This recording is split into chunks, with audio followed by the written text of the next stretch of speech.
Hey everyone! Hello, hello, hello!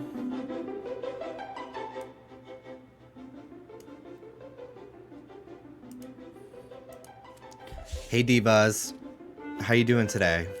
Welcome in everybody. Thank you so much for stopping by. Hello, hello, the fits are always eating. Oh.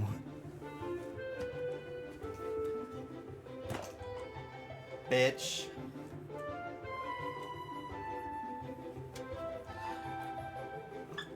We got a full production today.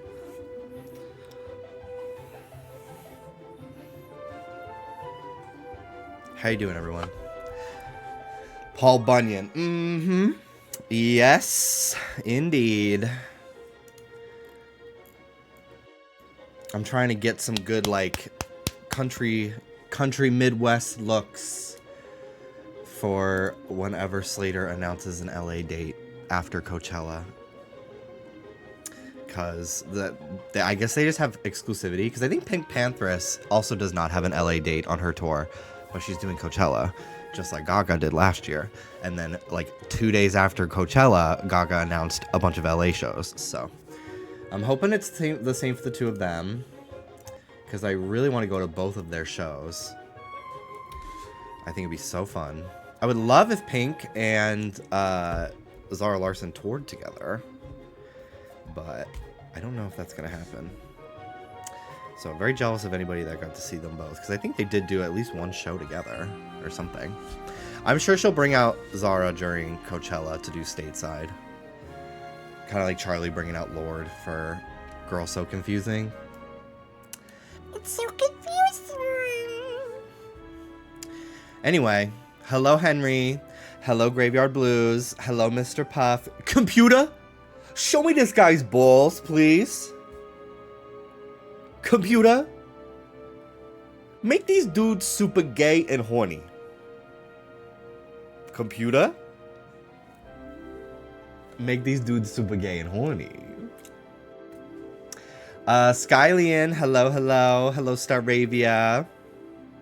How are you doing today? Hello, Jacqueline. Hello, Marcine. How you guys doing? Thanks so much for stopping by. I hope you're having a wonderful Friday. It's the beginning of the weekend. All men kiss now. Danny, do not tempt me. You're cute. You're really cute. I would kiss you.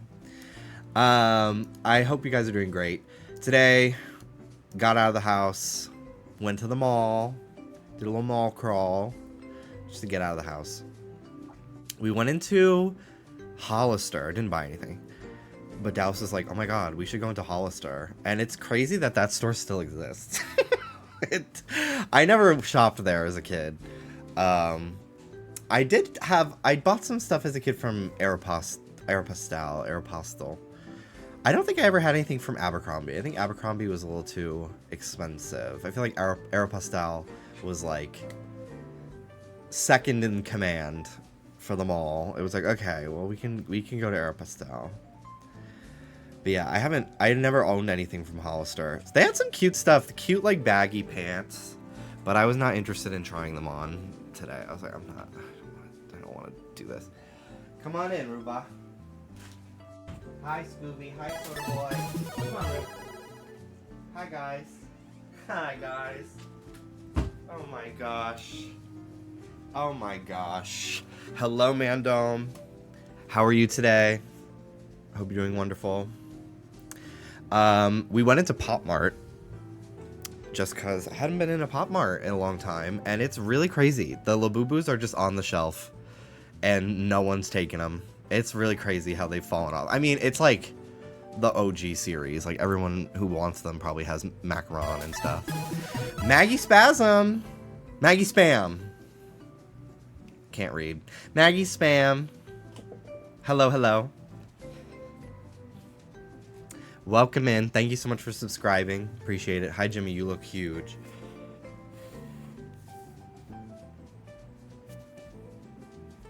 Thank you, Booble Snort. I appreciate it. I've been feeling huge lately. I really have. Hi, Jimifer. Hello. Hello, hello. What else did we do today? Yeah, we went to the mall. We finally, I finally found the food court at our mall. I didn't even know we had one, but I found it and didn't get anything, but it smelled good as fuck. I just wasn't hungry. And I was like, I'm not paying for mall food. Like, I'll just eat food at home. I am a little hungry now, though. So, I think we have pasta. No free samples. No, not that I saw. I don't think that the economy is good enough for free samples anymore. Only at Costco, which I need to go to Costco. I need to go to Costco so bad. I need to get my glasses fixed. I need to get a bunch of things. So, Umbra, hello, hello, welcome in. Hello, Maddie. I saw you post on Tumblr, and I was like gagged. Yeah, I do post on Tumblr now. Jimby Vivo, 18 plus blog. No nudity, but I do post a thirst trap on there. Sometimes some exclusives that I don't really feel like people on Twitter will get. So, just trying to, I'm gonna be 30 next year. I'm just trying to like be the fucking sexual gay grown man that I am. You know? We gotta be openly gay in this world. On April 8th of this month, it will have officially been 10 years since I came out. Isn't that crazy? Me constantly forgetting to get my eyeglasses tightened. Yeah, thankfully mine still like fit fine. They haven't gotten loose or anything, but a lot of stuff happening in April. Oh yes, April 8th is the same day as Pokemon Champions. They know. How fun. Right? Or is it April 11th? I don't remember. Oh, you want to leave now, Ruby? Okay. Go, go, go. Go, go, go, go, go. Dawson! 59 months. Thank you so much. Thank you, thank you. I want to hear your takes on this season of RuPaul's Drag Race. I think the cast is very, very talented. And I really like pretty much every single person. Like, I don't think there's a single person on the cast that I didn't like this whole time. I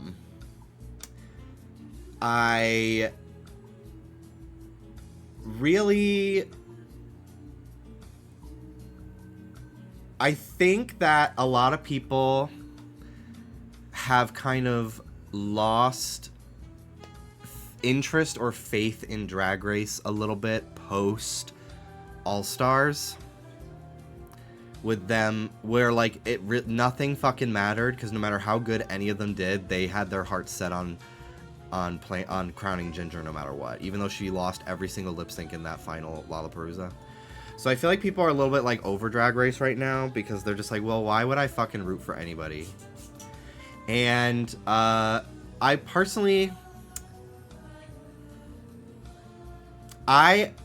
what's up, buddy? You want to be picked up? I'm knocking everything over today. Sorry. Or do you want to leave? You want to leave? Or, yeah, he wants to leave.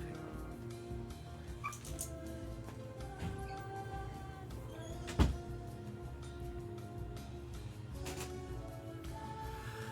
Who are you rooting for? So, for me, it was originally Jane. I have her merch. I have a shirt from her. And, I thought it would have been really cool to see her win. She's just killing it in the competition. But for me, things changed at Snatch Game. The minute I got to see Mikey as Drew Barrymore, I was just like, wait a damn minute. That's star quality. And I kind of think she was robbed for Snatch Game. I thought that she had the absolute funniest Snatch Game. Your boots look good. Thank you. I got them today. I wanted Tim's. I tried some on. I never had them before, but I really wanted like a nice boot that's gonna last. And I tried some on yesterday. I did not like them. And then we were at the mall today, and we walked by Journeys, and they had these red ones.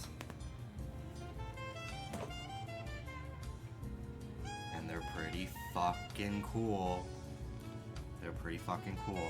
So I got them. So I'm wearing them today to break them in a little bit. I got white laces to replace them with because I just feel like the red on red is a little bit. I want to break it up a little bit with some color, or I guess absence of color. I was just watching the VOD of you talking about them yesterday. I'm glad you pulled the trigger. They look good on you. Thank you. When I was looking at my freaking legs today, not to brag, I was like, damn, I'm getting some muscly legs. I can't wait to see how they look in another 6 months, you know? The leg days, the Bulgarian squats, they make me feel like I'm gonna throw up, but they work, bitch. They are the ultimate. But yeah, I never had Tim's before because I've always found like boots a little bit overstimulating. The only time I've ever worn Tim's was I would wear my dad's sometimes to walk my dog Bailey in the snow back in the day. And I never understood how to tie them, how they should fit, but also my dad has smaller feet than me, so that could probably have been why. But his boots, his Tims last, like, he's had them probably like 20-something years. So that's why I was like, okay, I'm willing to make the investment on something that's like high quality. I really wanted some, so I bought a bathing suit from Nasty Pig the other day. I bought a Speedo, a bikini bottom, and I'm excited for it. And I was like looking at all the other stuff that they have, and a lot of their models wear Tims in the photos, and I just thought that was so hot. So that's what made me finally want, because I wanted some for a while, because I want to have like 3 pairs of shoes for different occasions, because I just wear the same beat up Skechers to everything, and they're falling apart because I wear them everywhere, but they're so comfy. But I was like, I need something else, like for like a little moment, you know. You downloading gay traits? I know. I'm getting into my hat era. I don't know where they are, but I'm getting into my hat era. La Boo Boo down. Yeah, he fell. Daddy.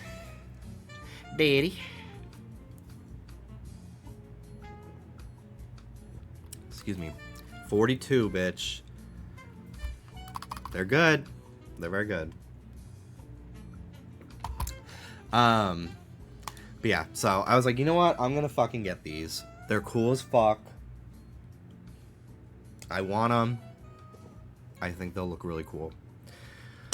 So I got them. I think they're gonna look really cool with like denim cutoffs or something. I have some jeans like these. I have black ones too. I gotta find them. And you deserve a treat. True. But yeah, I like them. I like them a lot. I think I look hot in them. I think they're very sexy.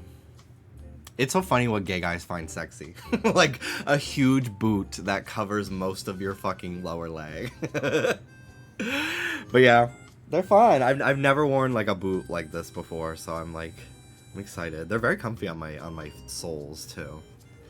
I'm pleased. Can't forget my huge boot. Exactly. I went into Uniqlo as well because I wanted to see if they had the t-shirt makers, because you can make like Pocopia shirts, but they didn't have it at my Uniqlo, which I was kind of glad, because I was like, I don't need to be spending money on that right now. I just bought boots, so. But it was fun to just like go to the stores and browse and stuff, because it's been so long since I've been able to, like, we've literally been making up for lost time of just like leaving the house this week because we just haven't had the car, but now we have it again. So yeah. Pickled Lennon, thank you for the streak. Thank you. Scott Mimikyu, 68-month resub, thank you so much. Hey Jimmy, didn't get to watch your full Tomodachi VOD. Do you think the game will live up to the weight based on the demo? Yeah, 150,000% yes. I'm so excited. I've been avoiding every video people have posted because I don't want any dialogue, any scenarios. I don't want to see what they do when they get their favorite food or their least favorite food. I don't want to see any of that. So I've been avoiding most Tomodachi posts. Have you ever been in a long distance relationship? Yes. Yes, I have. Twice. My first boyfriend, he lived in Boston and I lived in New York. And I was broke as fuck at the time. So I would take the shittiest, cheapest bus from New York to Boston, like once or twice a month, because he worked retail, so he didn't know his schedule like a long time out. We would find out like that week if I could come visit or not, if he'd have the weekend free. So I couldn't really take Amtrak, because if you book Amtrak like without it being like multiple weeks in advance, it's like $80 each way.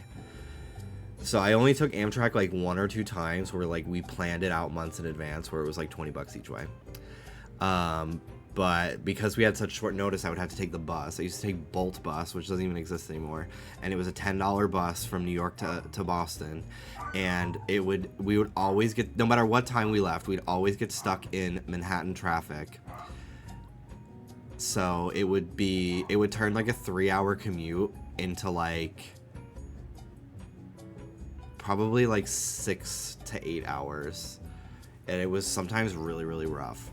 But on the way back, there was never any traffic for some reason, so I would always get home within 2.5 hours.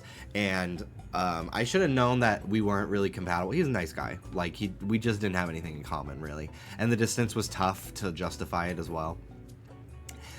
So we dated for about 8 months, and it was mostly me visiting him. It was tough for him to visit me, which I understand. But it should have been a sign that like after like being with him for 3 days, I was really looking forward to going home, and every time, because I would always take the same bus, they always had the same route.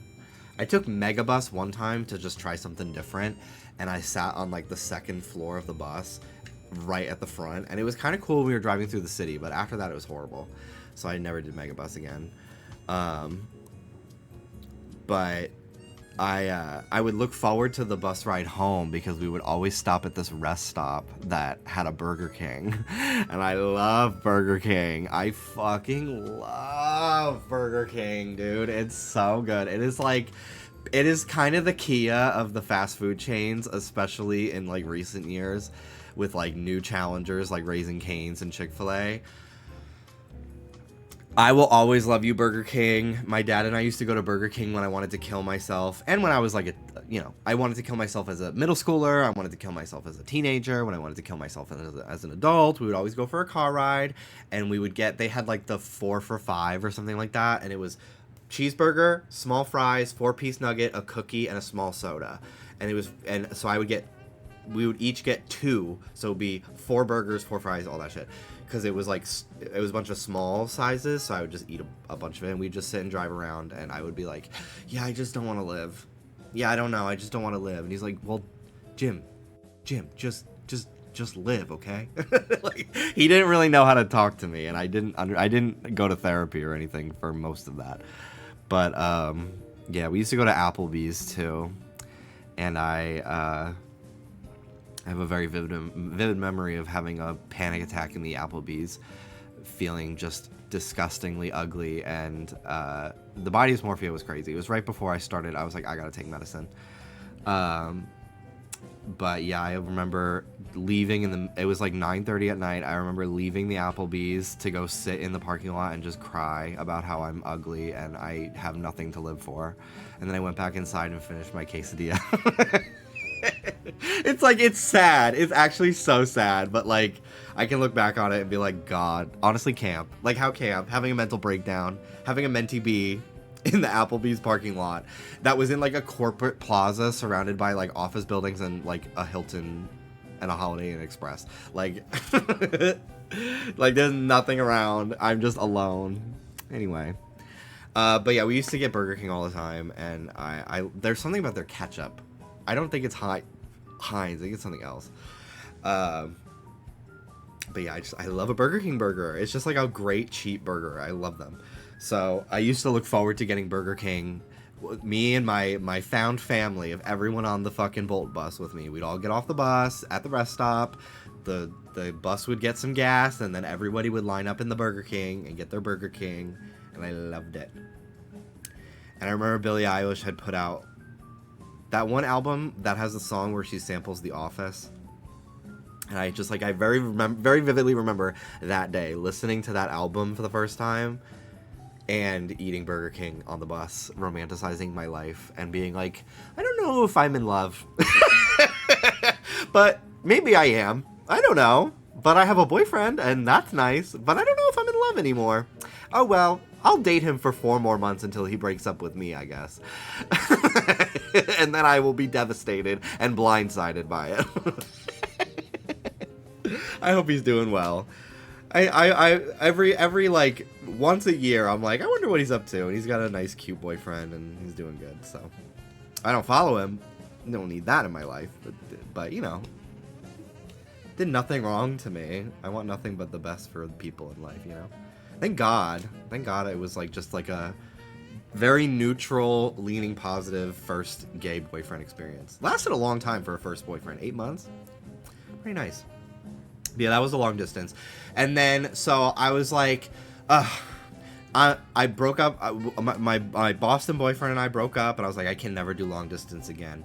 And then Dallas slid into my DMs. And about maybe 4 or 5 days after I had broken up with my ex, and my ex broke up with me, Dallas was an even longer distance. He was in Florida, and we did that for a couple months. Then COVID happened, and we did long distance during COVID, which is fucking crazy. So I didn't see him. I literally was in Florida like the day before lockdown. I flew home, and then lockdown started, and then Animal Crossing came out. And then we didn't see each other from March all the way till July, where I flew to Florida, and then we quarantined in an Airbnb. And honestly, the vibes were so off on that trip. It was so weird. Like, I kind of thought that we were gonna break up after that trip. And then there was another, and then we almost did, because Dallas was like, Dallas is bi, and he was kind of like feeling very confused about, like, he wanted to make sure before we continued getting serious, because I was thinking about moving, that he was like really, like, he wanted to be sure that he was more interested in men. And you know, I think because I took that really well. I mean, I was fucking shitting. I was literally like on the toilet shitting anxiety diarrhea the entire time, like crying to my dad. But like, I was not lashing out on him, because like, it's not like, it has nothing to do with me. Like, I love him no matter what. I can't. So I honestly think because like I was so like emotionally mature in that situation, like I honestly think that's why like we stayed together. Because if I had like lashed out on him, and like, which I would have never done to begin with, because I'm just not that kind of person, but like, I think because I'm a good person, he realized like, oh wait, like, no, I'm in love with this guy. Like, I know what I want. It's just like my anxiety telling me otherwise, because that's just how it works. And we've been together going on 7 years this year in the fall. We don't have a specific day. We kind of just, we don't know. We don't know, like, is it when we started talking? Is it when we met in person? Is it when I said I love you? Like, I don't know. Now it's just your big butt.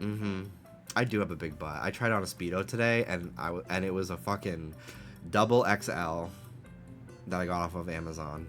And I'm still like, I better not get fucking knocked over by a big ass wave, because this shit feels like it's gonna fall off. It's like so stretched out. It like, I don't know. It's not secure. Crazy. Girl, how many Speedos did you get? 2. One from Amazon that was super cheap, and then I bought the Nasty Pig one. Oh, and I did buy one a couple weeks ago that was too small, even though that was also like a fucking double XL. So I'm gonna just give that away to one of my twink friends, probably, because it's like, this is not for me. But yeah, I want to go to the beach, and I'm hot. I have a newfound hotness in myself, and I find showing off to be just as hot as being hot. So I want to wear a Speedo to the beach. But we're going to go on a weekday. Because I don't really need... I don't need to be showing off, and there's a million fucking people there. I'm not... I'm going to show off for Dallas and maybe the elderly couples that don't work that day, you know? So, play some beach volleyball. That'd be fun. I would play that. What's for dinner tonight? Don't know. Probably... Dallas made zucchini pasta, so I'll probably have some of that. I do have ground beef that I want to mix into some pasta as well. So I might do that. I don't know. Maybe I'll do it tomorrow. But, yeah. Hi, Hannah. You're so me swearing off long distance after my first relationship. Mm-hmm. Hey, big beefy man, your arms are looking huge today. Thank you. Thank you, thank you, thank you. Haven't been to the gym in a few days, but we're going today. My neck is not hurting as much today. Yesterday was really bad, so we didn't go. We were gonna go last night, but I didn't want to hurt myself. But yeah, my muscle spasm's kind of acting up, so I've just been trying to do stretches and massage it and stuff. But we're gonna go tonight. It's chest day, so gotta work out. Gotta keep it up. Do you have a program you follow at the gym? Yes, I do. It's one that a friend of mine made for me. And he's going to try to become a personal trainer, so I don't really want to share it because I feel like he gave it to me for free because we're friends, and he's like, well, I'm not licensed yet, so I don't feel like I could legally charge you for instruction, but I think at some point he's going to like be a trainer, so at that point I will share his profile and everything, but it would feel weird to like give it away for free. But I will say there are a lot of great people online that like tell you like great exercises you can do. Jeff Nippard being one of them, and he has like tier lists for different exercises, so like I'll add stuff in myself and sprinkle things around here and there from his videos and stuff. Totally get that. Do you do progressive overload? Don't know what that means. I love to work out. I have big muscles, but I don't know what anything fucking means. I just kind of show up and do what I'm told. And it works.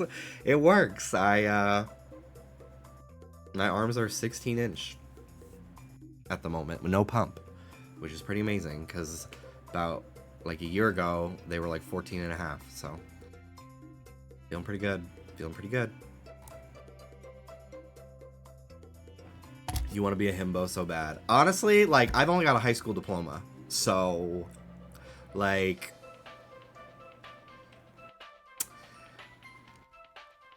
kind of there. I do feel like you can't refer to yourself as a himbo, because if you have the awareness to refer to yourself as a himbo, you're not a himbo. It's when you steadily add weight to your lifts, etc., to gain strength and muscle. Oh, well then yes, that's exactly what I do. I'm trying. I lost a little bit of strength because I was sick for 22 days. It was horrible, so I didn't get to work out, and it was rough, but I've been working out again for about a week and a half. And getting my strength back, thankfully.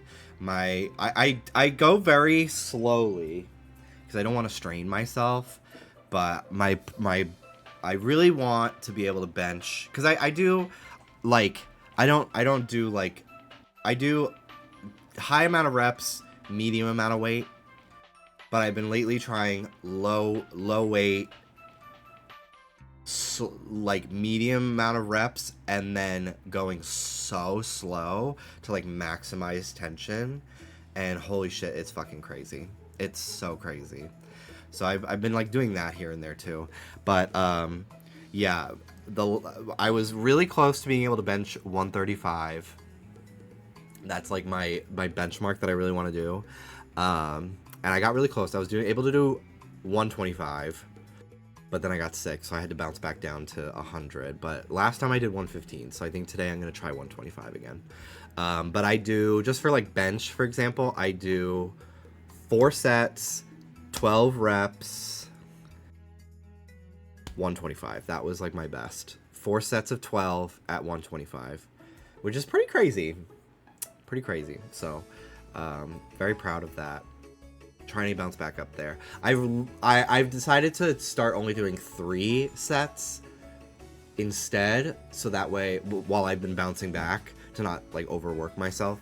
But I think that will allow me to do a little bit more weight, potentially, so I'm not like as tired on that 4th set, you know? So, been feeling pretty good. I thankfully didn't lose any strength on my tricep pull down, which I do at 110 with like the bar, and boom. And then I don't remember what else I did. I was so close to being able to curl 40 pounds, which I'm pissed off about, because I saw Oscar from the podcast. He put on his story him fucking doing dumbbell curls with 40 pounds. I was like, that is so fucking cool. I ripped up a piece of cheese and put it in their food. Mm-hmm. We just ate the cheese. Like, really? I was doing 30, and I was working my way to 40, but then I got sick, so I bumped back down to 20. But I did 25 the other day. Either. Today? Or while I was sick, yeah, he didn't work out without me. The strength men have, I'm so jelly. Yeah. No, women and non-binary people, anyone can be fucking strong. You saying yeah? I didn't know what to say, but I've been getting some jacked. It is a more uphill battle for women. I've been getting some jacked but women. There are some strong ass women out there. It's been fucking awesome. Honestly, some of the best. The men are fucking annoying. I don't follow them because I don't want my algorithm to become completely that. But I often, if I'm like looking for like tips on proper form and everything, I prefer watching women influencers, because they're not like, this is how you do it to be an alpha and you looks max, you ascend. Like, no, they're not doing the bullshit. Like, so I wish I had them on standby to link them, but yeah, we gotta be using this more, because I bought it, and you want these? Do some of these. Yeah. You want these? Do some of these. Yeah, stupid ass fucking ads. You want these? Do some of these. Ruby wants in. You could just let her No, in. I'm not letting her in. Okay, well, She don't deserve to. her scratching the door is distracting. Expose me. Expose me! Well, let's get to the Sims. Come on. I'm chatting! I've got shit to talk about. I was just talking about us. Because someone asked if I'd ever been in a long-distance relationship, and I said, yeah, I did it twice in a row. Because I'm a fucking psycho. He's just that cute. It was just worth it. 4 buff arms. Is that Machamp on my screen? Do it. Big guy. Big. You look fucking jacked, bitch. Get off of me. I love man. Nasty pig. Get off of me. I love man. Long distance, back to back, B2B. Mm-hmm. Back to back. Have you ever kissed a girl? No. I have. Rue never. He has. He's done a lot more than kiss. I'll just say that. That's right.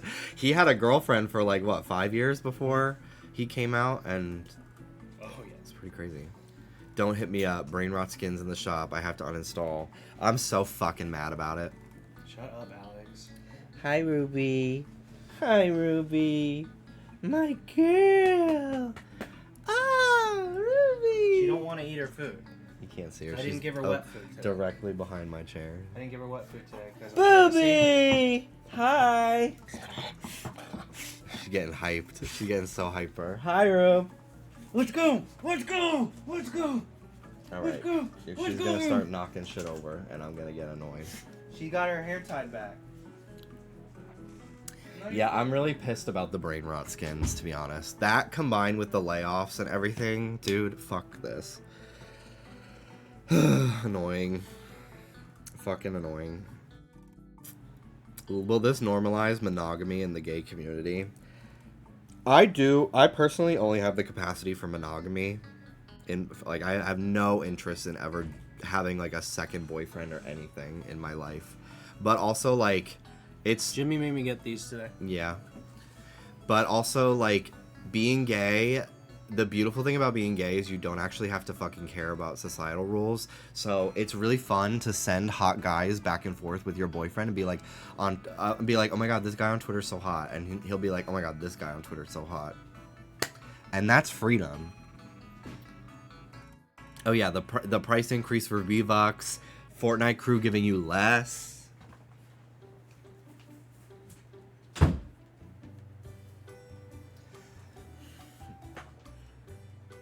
It's just, I understand people who have, like, trauma with, like, cheating and all that stuff. But I was watching this video that it was this therapist that was talking about how, like, him and his husband, they're older guys, so they've been together since, like, before the internet and stuff like that. And he was talking about how him and his husband both had their own, like, porn stash, basically. Like, they both had their own magazines and VHS tape collection, because, like, what happens in here it doesn't affect what happens out here, you know? And that's how Dallas and I are too. Like, we don't really fucking care, you know? I especially, like, don't care, because, like, I mean, Dallas has a side hustle, you know? And it's honestly a main hustle. And, like, that doesn't bother me. I don't fucking care what's going on in the DMs. Like, that's none of my business. And honestly, it's kind of hot that people think my boyfriend's hot and want to talk to him. I don't really care. Because I know, like, he's loyal to me, I'm loyal to him. Like, I don't give a fuck if he's liking shit on Twitter. I don't care. It has nothing to do with me. Like,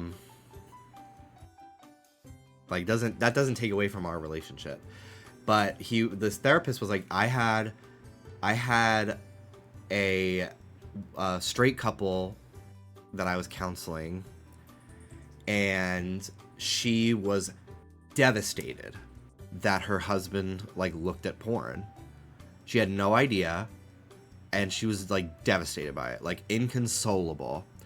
And it's just so crazy that, like, straight people, not all, I know several hetero couples where the people in it are not fully straight, but they're a lot more progressive. But, like, a lot of people, like, it almost feels like straight couples, like, don't even have that dialogue with each other about, like, what they find attractive sometimes.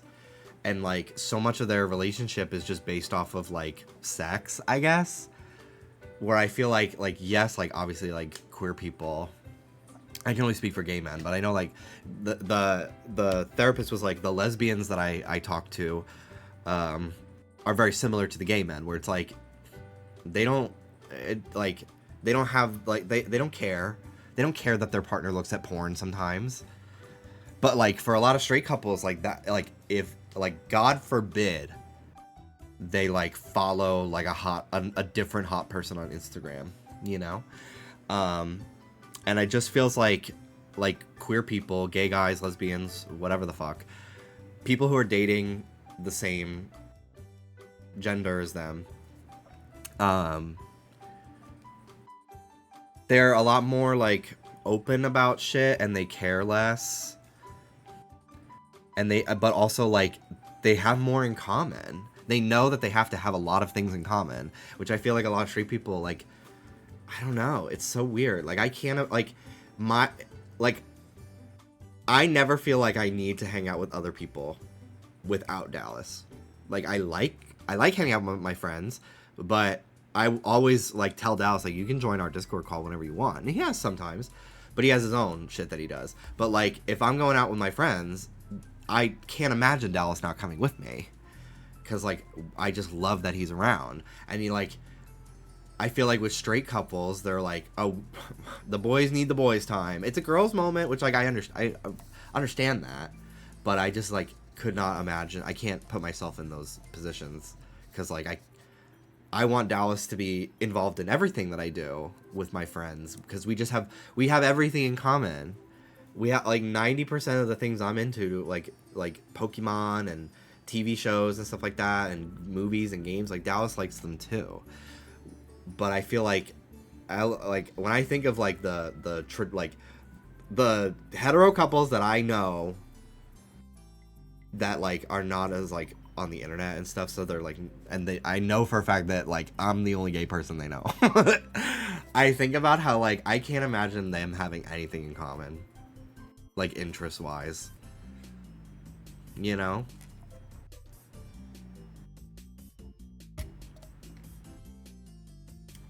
It's just very interesting to me. But yeah, like neither Dallas nor myself give a fuck if me or him, if one of our oomphs posts like a fucking hot selfie, I'm fire reacting. One, because I know how good it feels to get them, but also like it's fun. It's fun to be like, you look so fucking good. Ooh, this is hot. You're hot. Like that's fun. It's fun. I don't care. I don't fucking care because to me, like that's not even real. Like, the compliment is real. I actually feel what I'm saying, but like it's an Instagram message. It's not like while I'm out of town, he brought someone into our apartment. Like it's not the same to me, but for a lot of people, that like is a make or break moment for the relationship. Why does Momo keep an eye out for Selena? I literally made that joke yesterday. See, this is why we're so in sync with each other. Oomph, straight friends. Her husband wants to go to a sex con to meet a porn actress, and she doesn't give a fuck. See, that's awesome. That's so cool. Because it's like, it has nothing to do with you. I think, like, an addiction is certainly something to be worried about. But, like, the average person, like if I found out fucking Zeb Atlas was doing, like, an autograph signing, I'd be like, Dallas, can we go? Like, and he'd be like, I'll go with you. Like, that's fierce. That's so fierce to me because it's like, that's just like, it's just a picture. It's just a video. Like, I have no interest in actually like pursuing this person. It's like, because we have an open communication with each other about things like that. Plus, it's really fun to send your partner something porn related and be like, can we do this? Or like, I love when this guy does this. Can you do this? Soda, he's eating. Come on, Soda, eat your food, buddy boy. All that height to move an inch.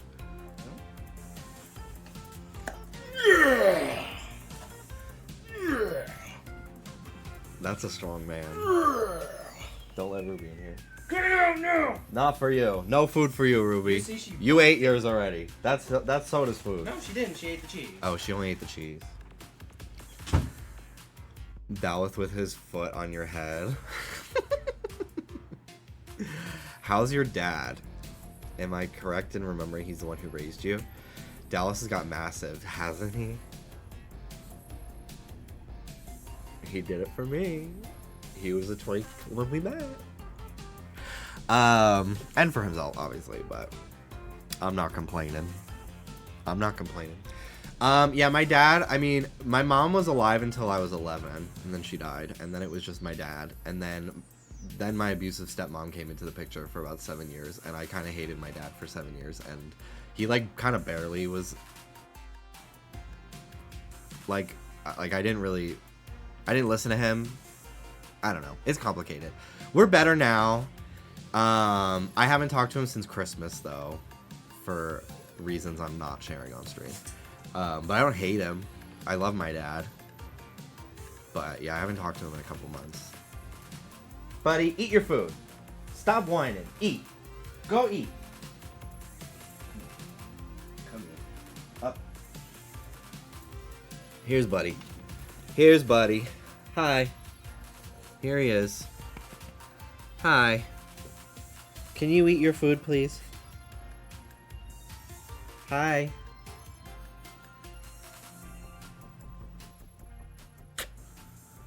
When we stream and we play. That's a good question. Hi. Go eat. But yeah, that's how my dad is doing.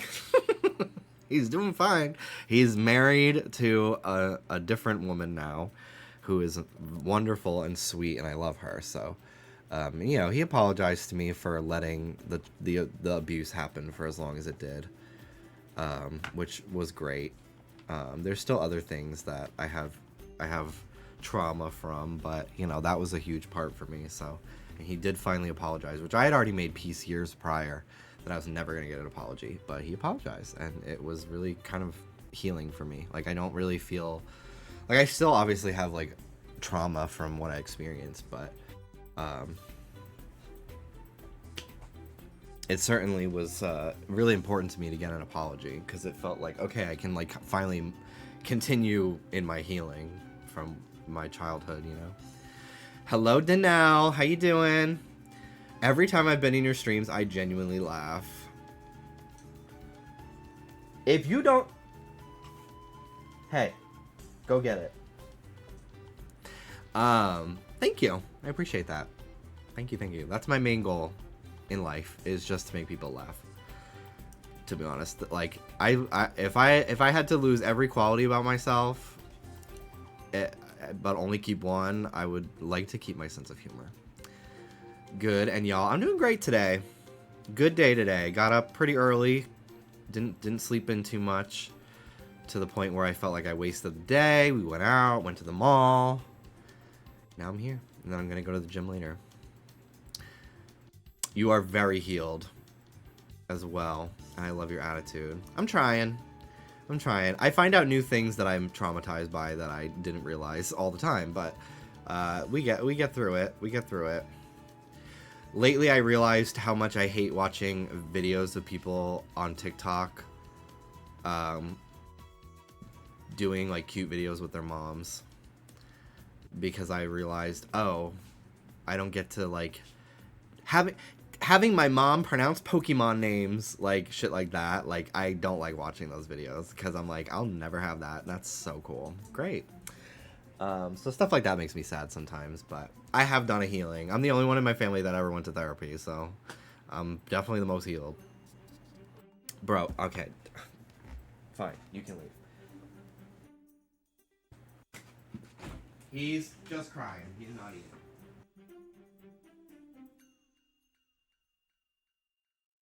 Ouch! Stop!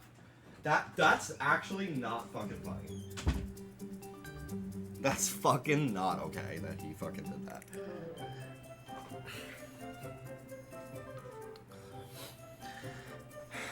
I'm not even exaggerating when I say your streams have helped me get through so much. Thank you. I appreciate hearing that. Cause sometimes I'm just like, damn, am I just sitting here just doing stupid fucking shit all the time? So it means a lot to know that I, you know, can help people get through stuff sometimes. Cause I certainly have found a lot of peace from and healing from watching people on the internet. It's a nice escape when I needed it most, you know? So you're giving me 80s vibes, and I love it. You calling me old. You're giving me 58-year-old vibes. I'm just kidding. I'm Gen Z. I'm young. I'm young. Thank you. I'm feeling very Darlene Mitchell today in my outfit. You're Gen Z? I'm so shocked. Really? You're just so shocked because I'm so emotionally mature? That's crazy. But I'm youthful and young. I'm literally the oldest Gen Z you could possibly be. I'm 97. It's just, I don't fucking relate to it. I also don't relate to being a millennial. Because, like, what do you mean I'm supposed to relate to somebody who, like, just graduated from college? What do you mean the youngest Gen Z right now is 15 years old? We have nothing in common. I have a life that existed pre-iPhone. I grew up on VHS. We didn't have a computer in the house. I did not have access to the internet more than once a month when my mom brought her work laptop home from her job. Like, I don't get it. Like, 96 to 2001, like, even honestly 2000, if like pre 9/11 born, like, it's a pocket generation that remembers very specific things. I grew up with VHS and Club Penguin, but also the birth of YouTube and social media. Like, I grew up with both. Like, I had my formative years in all of it. It's so unique. And I even feel like the 14-year-olds and 15-year-olds in Gen Z now are not even going to be able to relate to people that are like 6 years old right now, because of just like how different the technology will be when they become a little bit more sentient, you know? It's just it's very strange. I just don't feel like generations can be 25-year cycles anymore. You're so self-assured and sure of yourself in the best way. You accept who you are and present it in an entertaining fashion. Watchable is an understatement, but watchable for sure. Thank you. It took me a long time to get to where I am, but I think the biggest thing you could do in life is not take anything seriously at all. Truly. Because if something horrible is happening to me, I'm just kind of like, oh my god, but the story, wait. But like, I get to talk about it on stream, and then it's like, okay, well, whatever, this sucks, but at least I got shit to talk about. You know, just stuff like that. Like, I just try to have that mindset in life. And I mean, I hated myself up until, honestly, like, I was like 24, being so fucking serious. Like, I hated my life, I hated who I am, I hated my body, I hated my face, I hated everything. But thank God for antidepressants, therapy, and the gym, because now I'm a little bit obsessed with myself. I gotta say, I've been a little bit obsessed with myself lately, and I'm starting to feel like it's wearing thin on people. Everyone's kind of like, okay, we get it, put the shirt down. We get it, it's Tummy Tuesday, put the shirt down. We get it, you have shoulder muscles, we get it.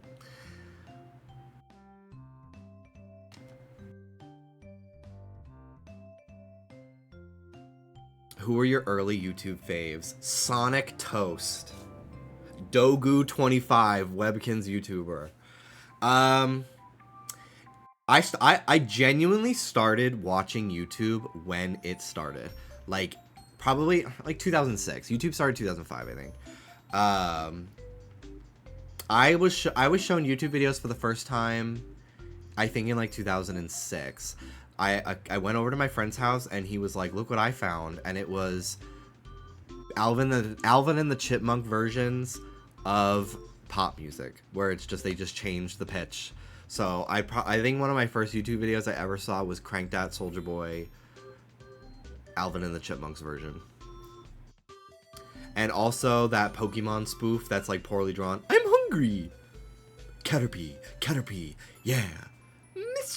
Misty, take it and get out. I'm hungry. I wanted Agumon. I've shown that video so many times in the last 4 months. I can't do it again. But that too. But when it comes to like actual YouTubers, Fred. I did love Fred. Like OG, like and pre-2010. Early YouTube. Definitely Fred. Venetian Princess. Do you guys remember Venetian Princess? She did like parody music. Shane Dawson. I really had no business being in fucking 6th grade watching Shane Dawson videos. Asking my parents when I'm 11, can I submit a fucking video to Viewer Orgy Party? Not even knowing what the word orgy meant. And my parents were like, are you fucking nuts? Loved shoes, but And let me borrow that top. Let me borrow that top. Let me borrow that top. I want to borrow the top. Loved shoes. Yeah,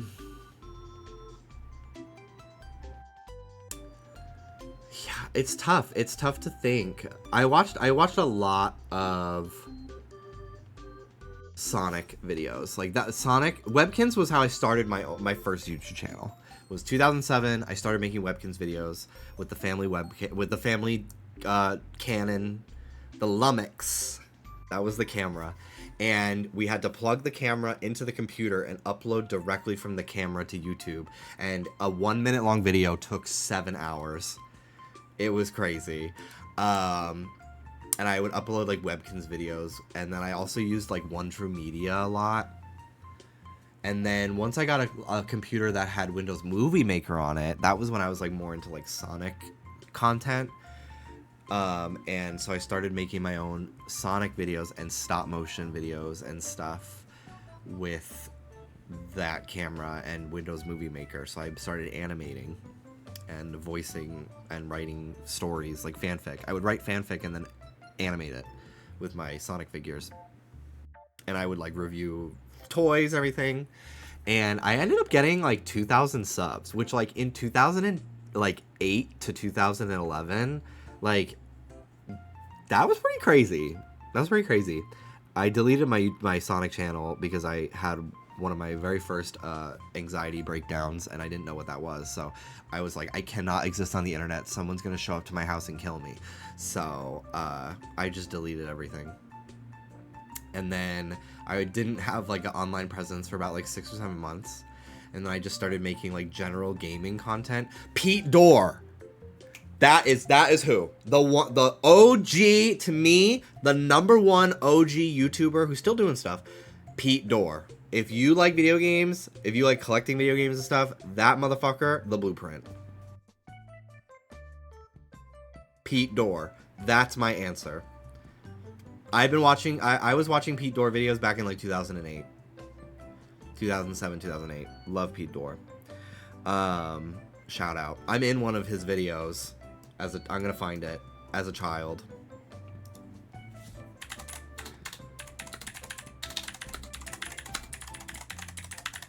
I wonder if his video's still up.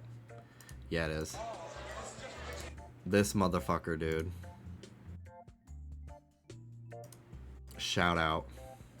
I'm pulling it up. Because I was a fan. I found out he was gonna be there.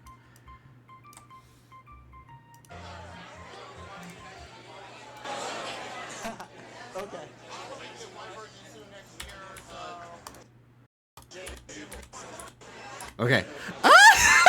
I'm literally 12. I'm 12 years old in this video. So I found out he was going to be there and I saw him coming in. This is me. This is me in my fucking Tony Hawk hoodie. And I'm so nervous. A little, hi. Hi. But he didn't see me. Macromancer, thank you so much for subscribing. I appreciate that very much. You being 4 apples tall. I was literally like 4'6" at the time. I'm so shy. I'm so fucking shy. I don't know what line. It's so blurry. What over here?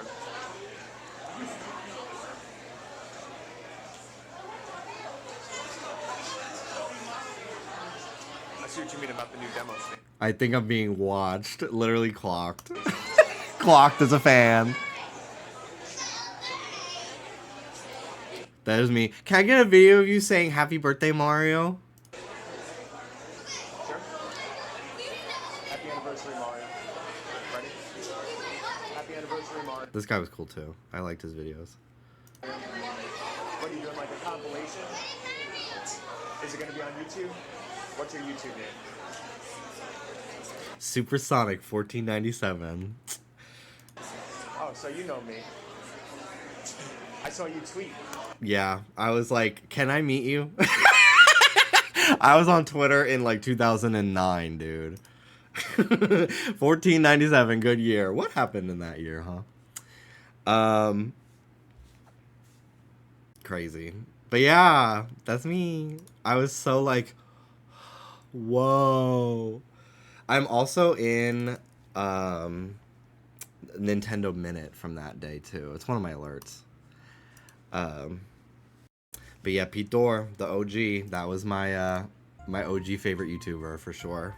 I haven't watched him in a long time, but he's still making stuff. And it's just always been great, like no bullshit. Hey guys, blah blah blah. It's just like, so here's some games I've been playing recently and my thoughts on them. And so recently I've been playing Tales of Symphonia for the PSP or whatever the fuck. I don't fucking know. I just loved it. It was so, I learned so much about different kinds of games from his videos. And he had a huge Sonic collection, and I loved it. It was, he would be like, "This is a Sonic the Fighters plush from 1995, it's Japan exclusive," and I'd just be like, "I want that." Crazy. Yeah, Mario's 40 now. It's crazy. I have not watched Lucas Crookshank's videos, but Dallas has, and they're pretty fun. He's shown me some of them.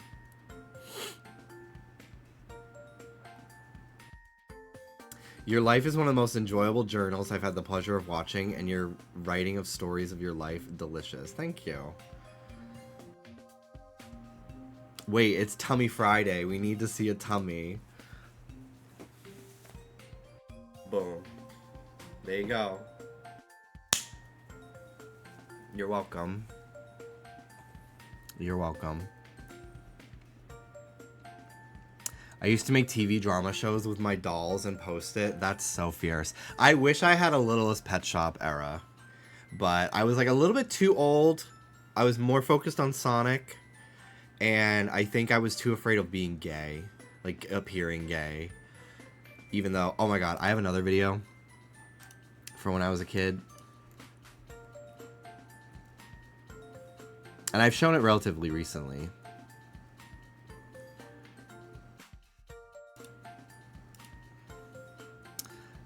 I'm gonna have to make it quiet really fast. 100. Okay, because it's really loud. So this is me. I'll show you when I show up. So this is, there was some Super Bowl. We were hanging out. One of the schools in the neighborhood had like a big Super Bowl viewing party. But like me and none of my all my friends were like girls and like little, kind of giving gay vibes. I don't know if they're actually gay. But like none of us actually give a fuck about the Super Bowl. So we just hung out in one of the classrooms and fucked around. And had fun there. Just goofing off, watching different TV shows, probably like Jersey Shore reruns or something. And so we were like, oh, let's film a music video to Party in the USA by Miley Cyrus. And so I was part of it. I wanted to be part of it. And I just was like, so this was right as I was like realizing I'm gay, but like not really understanding it. I'm definitely getting called gay as an insult a lot more and not really knowing why. And it's just like, it actually is like kind of devastating to watch this video because you can like see the fear take over my body when I realized I was too much of myself and it was going to be on video, posted on Facebook. I remember like this video is still on Facebook. Like I found it like a couple months ago because I had like a fucking flashback remembering it, and I went to go find it to make sure I had it because like it's actually a really like cute video. But you can like, I'll show you when I show up, and you can see me immediately realize, oh, I was gay. I looked way too gay in this moment, and I need to stop. So there's me. We're doing Party in the USA. 148.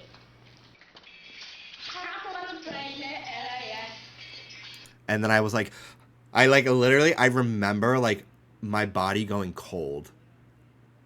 Cause I was like, oh, I know I just looked so gay, and I'm really trying not to be like that. 148. So, like, for a couple years, I, like, kind of was, like, this, like, really dry, like, emotionless, like, if I was being funny at all, like, it was just because I was, like, being sarcastic.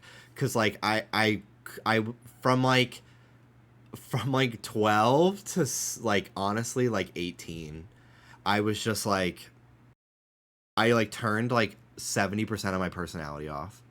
The fierce was in you. It was.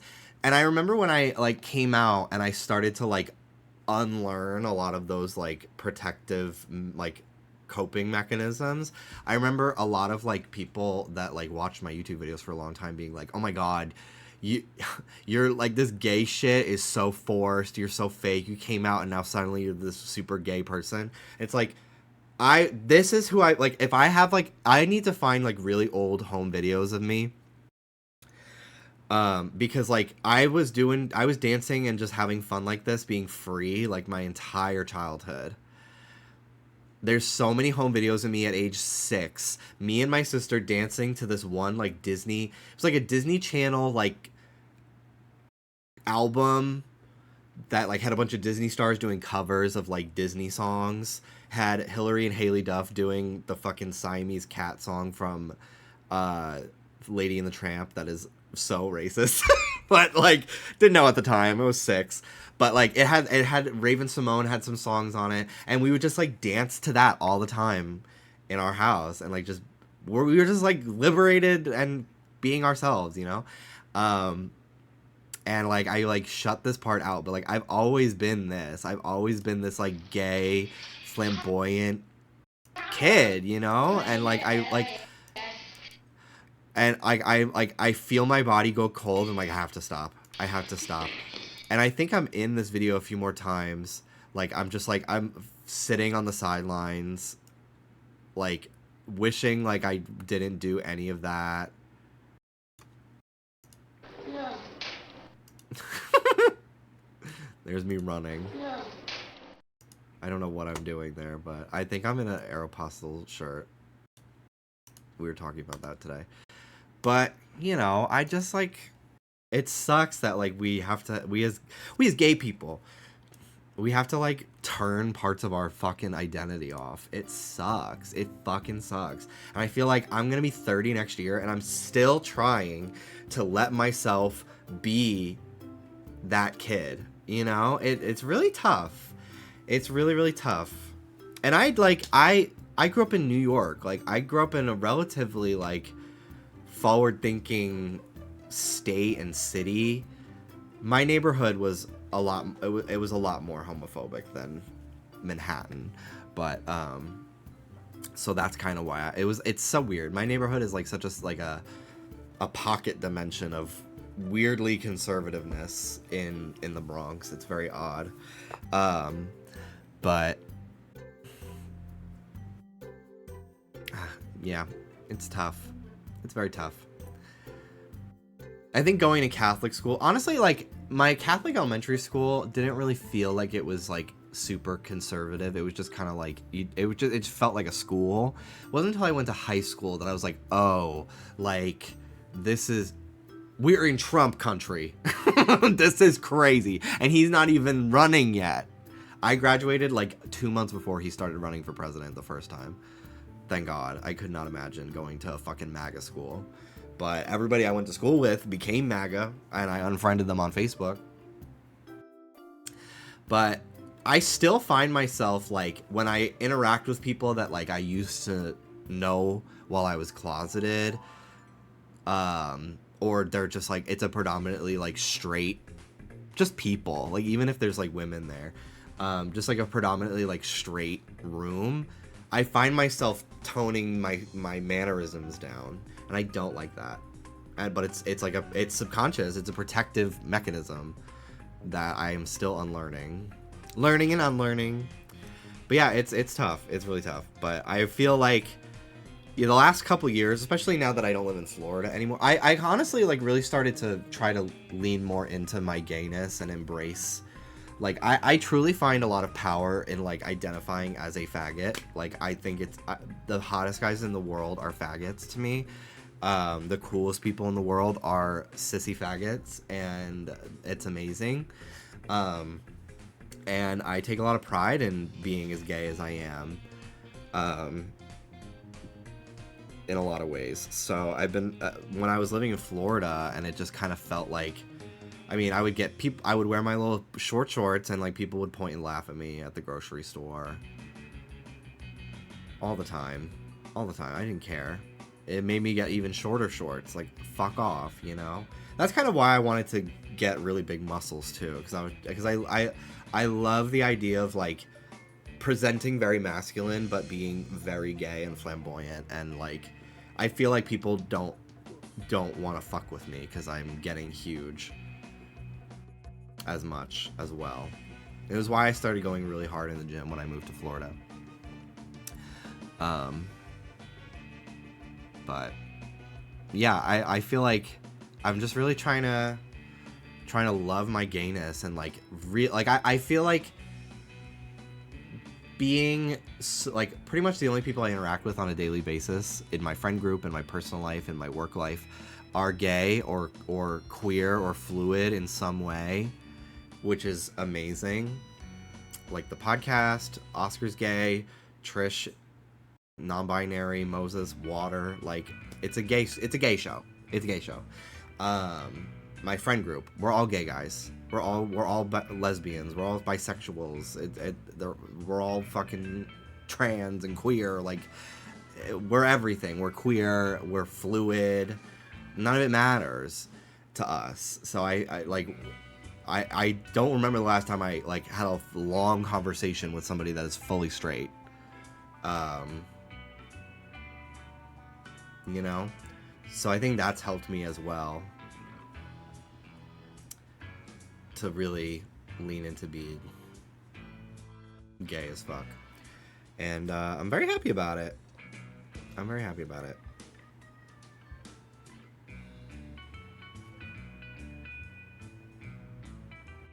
I just bought these protein shakes from Amazon. Why does it say expires January 28th, 2026? They don't taste weird. But I just saw this. It was like underneath the wrapper. Is there a different date somewhere else? Oh, yeah. This says October 25th, 2026. So I don't know what this was. Because it's like not the one that's shown. That's so scary.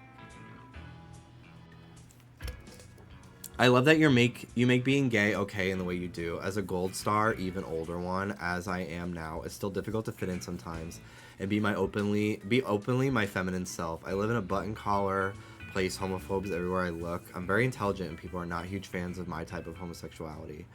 I can be myself as I can handle the heat, but I couldn't imagine what it'd be like for myself if I wasn't extremely intelligent, sober, and diligent with every last thing I do. I had a massive fear of losing friends, something I adored and therefore I had a massive people-pleasing era. Oh, I feel like every queer person has people-pleasing tendencies in order to protect ourselves, for sure. My friends kept doing this thing where they'd make my homosexuality out to be a disability to demean who I was. It was so shocking, I could never escape. I had no idea what I could say to escape, so frustrating. I had to cut a lot of people off because I was friends with some people, and then after I came out, they started to be like a lot more like hostile towards me in a lot of like passive aggressive ways, sometimes overtly just calling me a faggot in front of people. And I was the only gay person in the room. Everyone else in the room was straight. And this one guy that I was friends with called me a faggot all the time after I came out, when he would get mad at me about something. Or like we'd be playing fucking Smash Bros. And I'd beat him. And it was like in front of people. Like we'd be at a huge group of like 7 or 8 people. And I'd get called a faggot. I'm the only gay person in the room, and no one is fucking sticking up for me. So I started sticking up for myself. And he was just like, if you don't like it, then just don't be my friend. So I was like, bet, I'm not gonna be your friend anymore. And I literally cold contact, never talked to them again. And I haven't talked to them in over 10 years. And I don't have any regrets about it. But it sucks. And I'm so grateful now that I have more than one gay friend. I honestly feel like I have one straight friend. So I just like, I really needed to like, I still have a lot of love for a lot of the people that I used to be friends with that were not horrible to me, but I needed to make friends with people as an out adult and not a closeted teenager. That's why, like, if we ever did like I don't know if I would ever be a part of Hidden Block ever again. Like, I love those guys, but I was a closeted teenager when I met them. I have not actively talked to any of those guys in my 20s for more than, like, we did like a little reunion, which was very fun, and we talked for a bunch of hours on like Discord or Zoom. But like, I'm a different person. Like, they knew me when I was a kid. I'm a man now. I'm a gay man, and I feel I don't know. I'm in a different place in my life. Jeff still likes my tweets a lot though. So, but I'm nothing but love for those guys. They're not bad people. They're all great people and nice people. But we just don't have a lot in common anymore, you know. But yeah, I feel super bad because why can't people just accept others? Like, I don't understand. It's all, I mean, as we've seen with the news lately, with a certain woman's husband's secret life. I thought Ruby wanted. Ruby, you coming in? A lot of it is they are oppressed by the system that they uphold. Therefore, they outwardly project hatred to people that are bold enough and brave enough to defy the system. And that's basically the gist of it. It's like when lesbians identify with the D slur. That's so they had a bunch of lesbians on some season of Drag Race for the makeover challenge, and one of them talked about how she, like, I'm not gonna say it because I don't really feel comfortable, but she talked about how she identifies as a DYKE. Like, that is her identity. That's her gender identity. That's her sexual identity. That's how she, like, describes herself. And I was like, that's how I feel about the word fag. I'm a fag. I love it. It's something I'm very proud of. And it's something I was called to diminish me for, like, my whole life. And there's actually nothing wrong with being a faggot. It's actually the coolest, most fun thing ever. And it's incredibly sexy, too. It just is. It just is. So that's kind of why I identify that way. I first and foremost, I'm gay. Like, I'm a gay guy. Like, that's how I would describe myself. But, like, when I'm around gay guys, bitch, this is a flock of fags. You know? But, you know, if I'm getting interviewed on The Tonight Show because I'm about to win a fucking Oscar someday, I'm not going to be like, you know? Do you ever feel like you start doing something in private without thinking about it and then start boosting about it? I feel like every like thing you want to do in life starts as, like, I don't know, like a costume until it starts just being how you are. Like for me, like, when I started wearing shorts before, it felt like very like, oh, everyone can tell I've never worn shorts before, and like now it's like what I'm known for. Like, when I go over to, like, record the podcast, or like if I go to one of Trisha's shows, she's like, I'm honestly shocked that you're wearing pants right now. Like, I just only ever see you in shorts. Like, I expect you to be in them. Like, that's your thing. And I'm like, you know what? That's right. And I'm proud of that being, like, a thing for me. Like, so, like, I remember when I grew up very thin, and I was very insecure about, like, being skinny and not having muscles and everything. And I remember the first, like, when I started working out, I didn't wear a tank top for like a year into lifting weights because it felt so like that's not for me, which is like not true because tank tops look good on everybody. Fat guys, skinny guys, I mean women obviously as well, but I'm gay, so I'm only thinking about men. But like everyone looks good in a tank top, like, oh my god, so cute. But like for me, I was like, well, that doesn't apply to me though. Like, I look ugly and stupid and weak and scrawny, and it's embarrassing honestly for me to show my arms, like, which is crazy. And now, like, I almost only ever wear sleeveless stuff.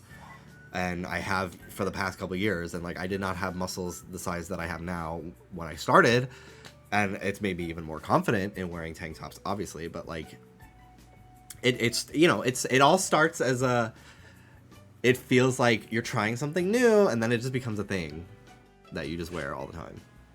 Okay, Ruby, you can leave again.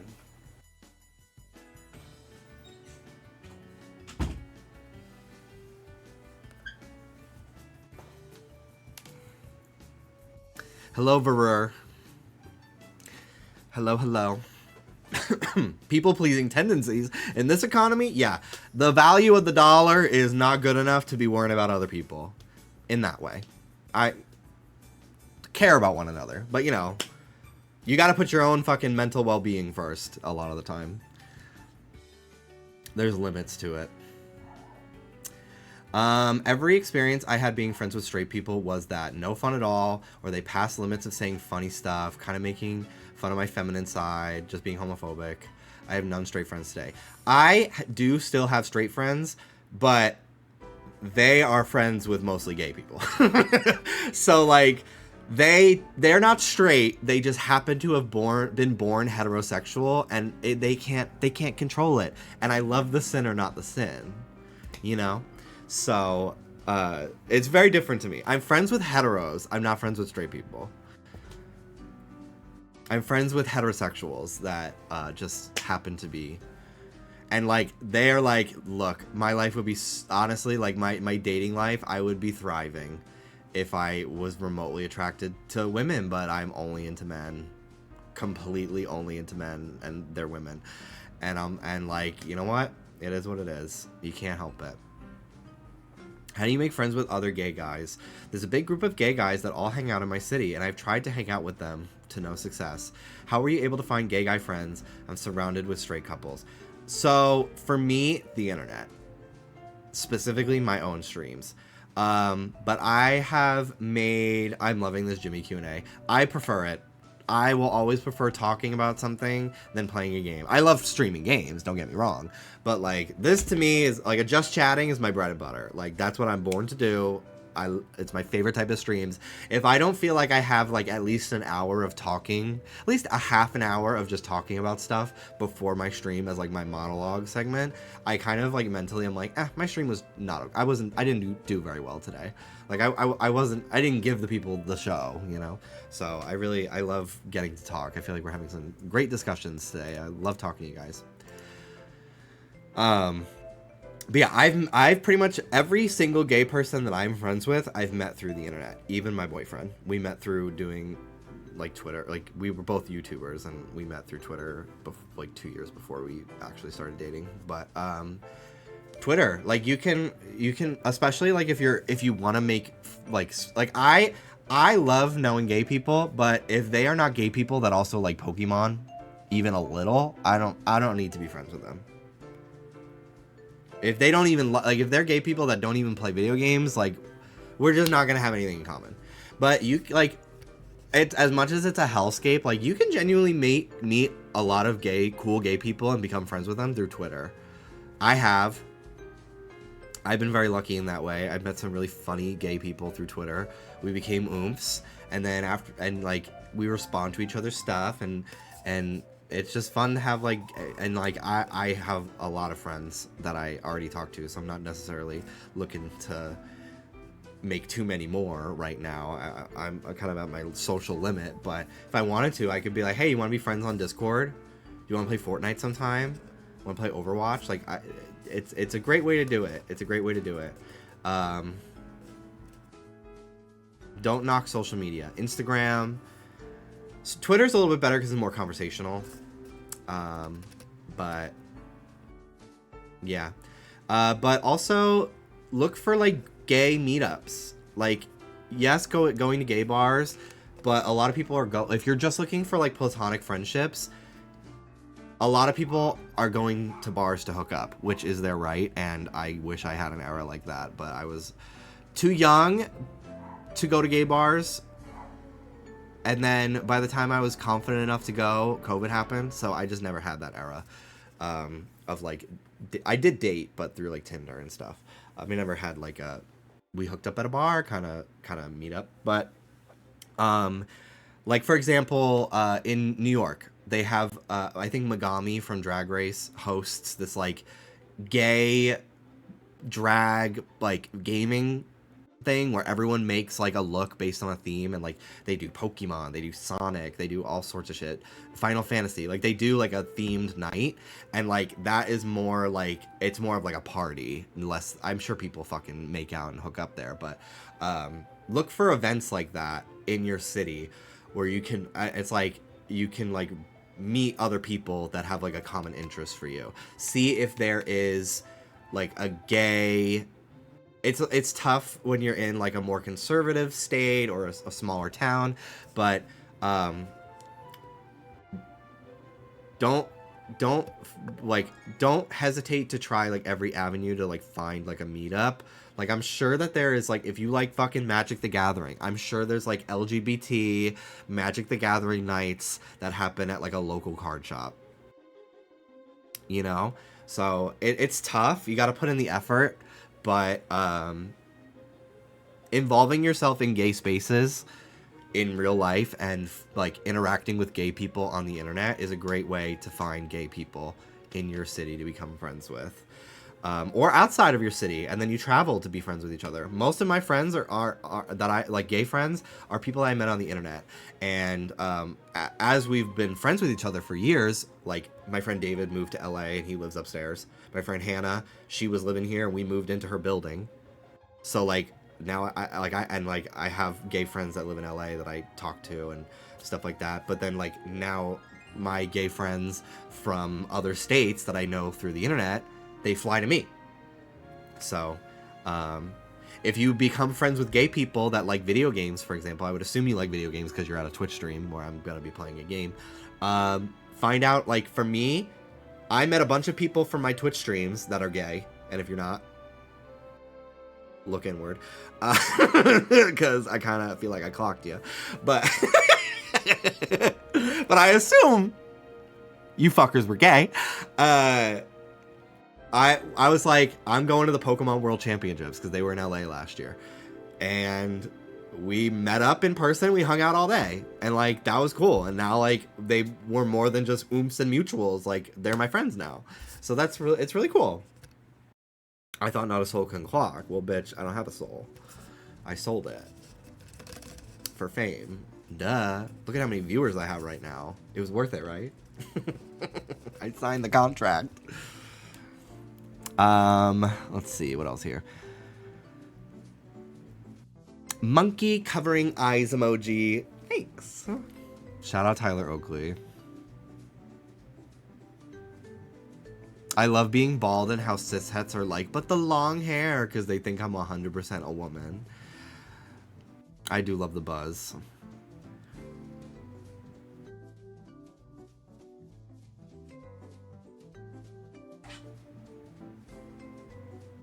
I want to make friends, but I'm autistic. IDK, why it's so hard?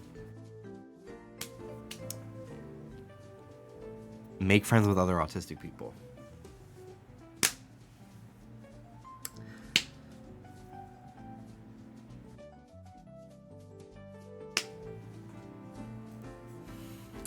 I'm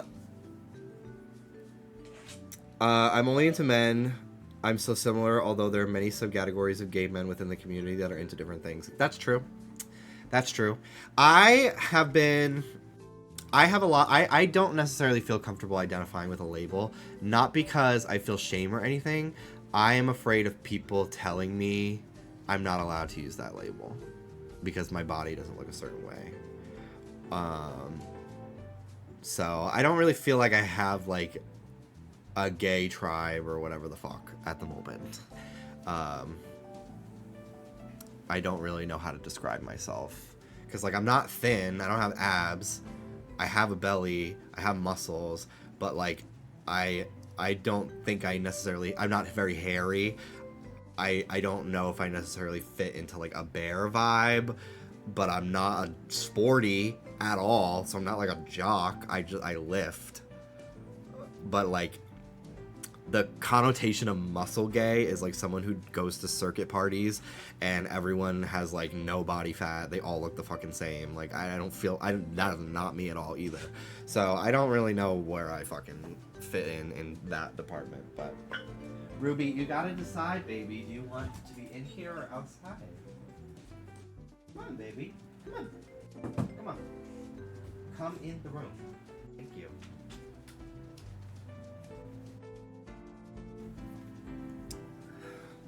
There's a lot of queer bars that have trivia nights or karaoke. Yes! Trivia stuff is so fun. I need to be going to more trivia stuff. We went to trivia night like once like last year. It was so fun. And we weren't even at a gay bar. But the host was a lesbian or queer or some way. She just kept coming up to us and being like, okay, I just keep coming over you guys because you're the only gay people here. And then we won. It was great. But we won a round of shots and I was the only one in the group that could drink. So... So we just gave it to our other friends who were also with us because it was 8 of us. So we divided into teams of 4. So I met my friends on Tinder. I know a lot of gay guys that just became friends because of Grindr. And that's great. What if you want to make friends but don't want to make friends? I can't help you there. Dallas has this very straight acting personality, but it's gay. It's difficult to explain. My boyfriend? I don't think you know him as well as I do. That is not a straight guy. At all. Dallas is gay as fuck.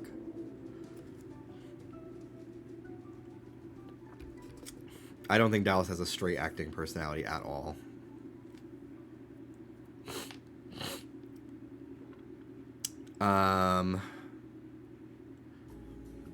It's getting more warm out, so I'm trying to get my best friend to like drag me around to meet more people, even on the internet.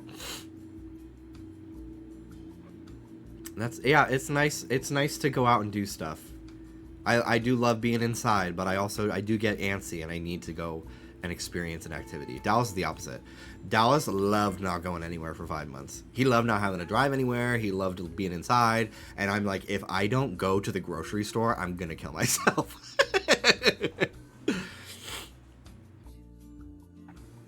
I think you're closest to a cub, but I literally don't give a fuck about the gay tribes. I'll take that from you. I'll take it from... I'll let other people tell me what I am. You're a big guy. Thank you. I feel like Hunk is a muscle gay who is less crazy and more aura. Thank you.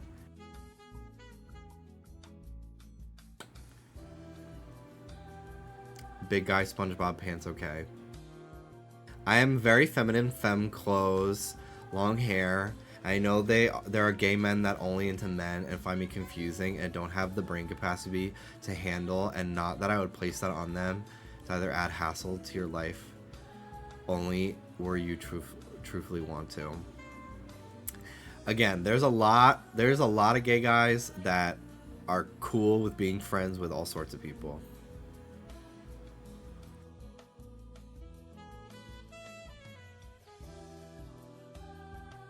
Like, I love a queenie. I love a queenie kind of person.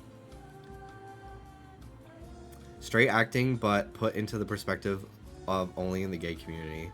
Take out actual straight men altogether. You might understand what I mean in regards to Dallas. I mean, I understand what you mean, but you're not correct.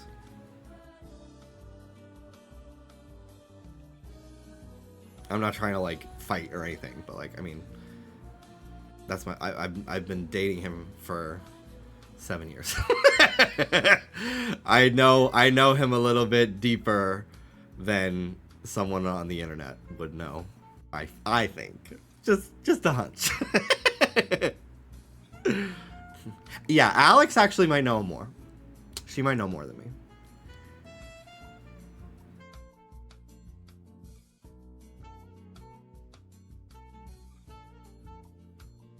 He's bi, mind you. Bi people exist. Very true. I'm proud of that time I recognized Brie Larson as a kid. Hi, Mel. Okay. Oh, for trivia! I completely forgot what that is in reference to, and I'm just like, oh, okay.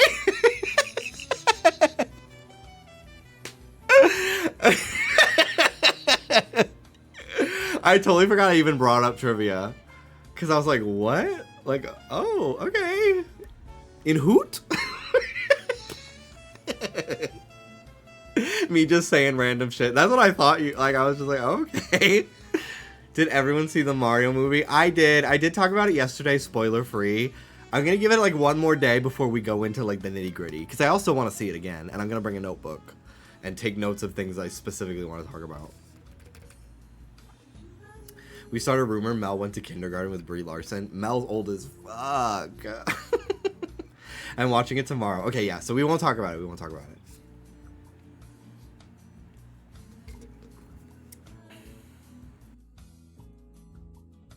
I need to wait for my boyfriend to be back from California to watch Mario. Damn. I saw Project Hail Mary today. Dallas wants to see that. So we're going to go see it. I don't know when, but we're going to go see it. Probably Tuesday. I just really want to be going to see the movies more often this year. Because I just really have not seen a lot of movies in the last few years. And I really want to like... I want to know over 50% of what gets I want to have seen over 50% of the nominees in the next year in the Oscars, because I used to really love going to the movies, but then I just didn't go to the movies anymore. I don't know why. I'm so excited for the Backrooms movie. That looks good as fuck. I also found out there's going to be a Resident Evil movie this year, directed by the guy who did Weapons, which was probably my favorite movie of last year. Didn't see that many, but... I haven't updated my letterbox yet. I have not posted my Mario movie, but I have been updating it for other things. I'm very excited for the drama as well. I want to see that too. But yeah, the guy who did Weapons is doing a Resident Evil movie that comes out in like September. And then Scary Movie comes out in June, I think. Stop That Train! The RuPaul movie is also in June. That is my most anticipated movie of the year, I think. Jimmy, hi, I got new clothes. Highlight. Hope you like them. I'm in a chatty mood. Let's keep it coming, guys. What else do you want to talk about? Hit me with some questions. Let's get philosophical. If I can make a suggestion, you should get a gold notebook. I love gold things. My current notebook is somewhere. It's like iridescent, and I'm running out of pages in it, but I use this notebook for the podcast. I don't know where it is. I'll find it.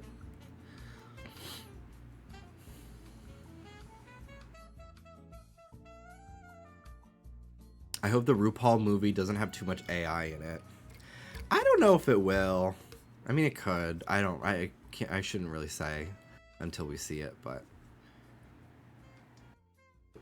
when the GameCube Mario parties drop on NSO, please play them, preferably with me. Okay.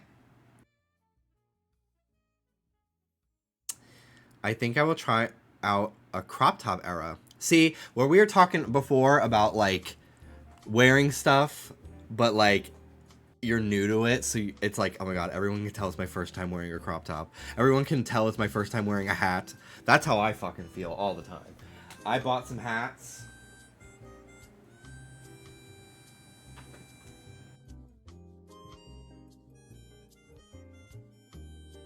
I have no idea what I did with them. Are they over here? Yeah, they're over here. Where's my...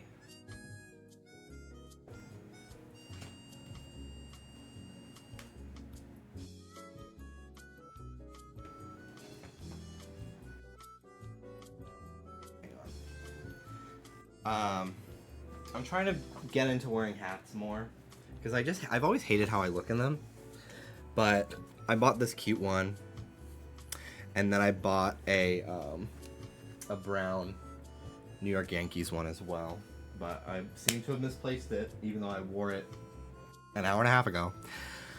But I thought they were really cute. So, do you guys want to leave?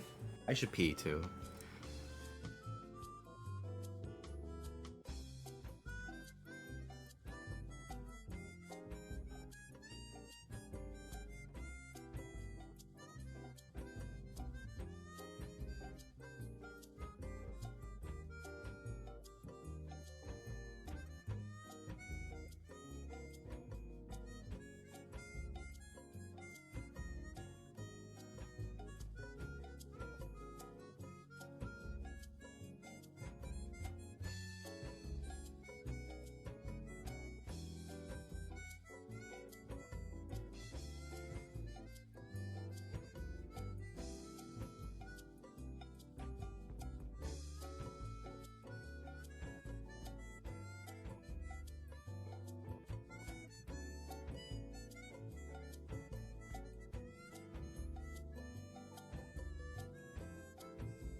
This is the other hat. And I think it's very cute. I like the brown. But yeah, I just have not ever really been like a hat guy for some reason. They used to make my head really itchy. You looked mask as fuck. I do feel like I give trucker here.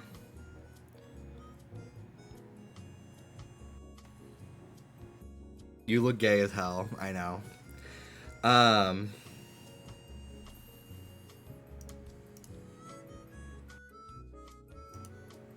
Hang on one second.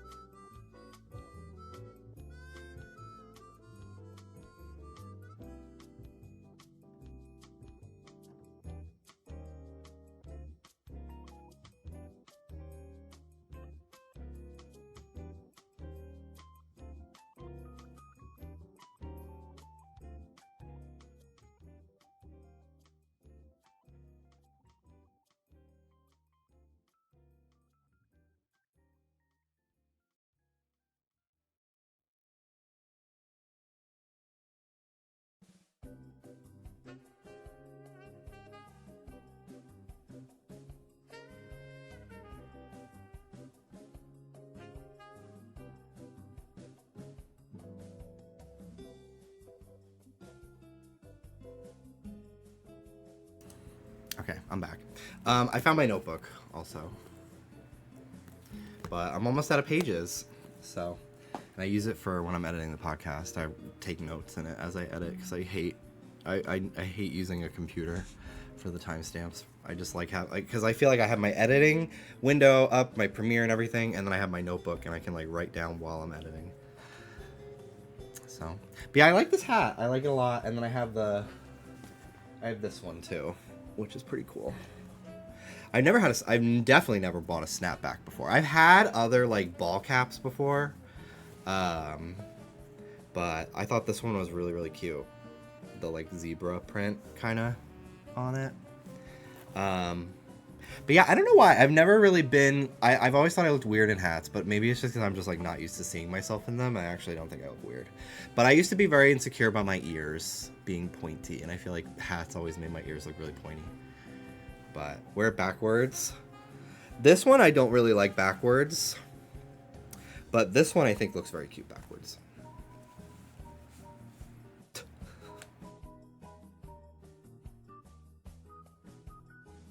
But I prefer wearing them forwards, personally.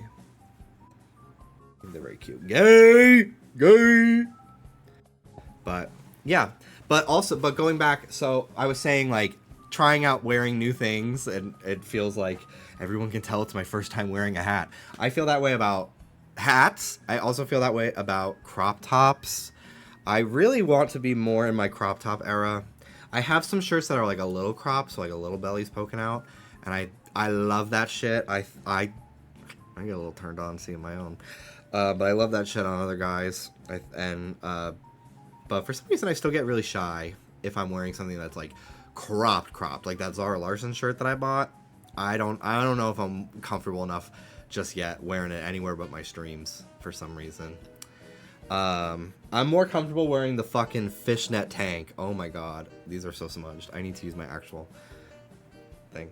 I'm more comfortable wearing the fishnet tank than I am a fucking crop top at the moment, which is crazy, but I am.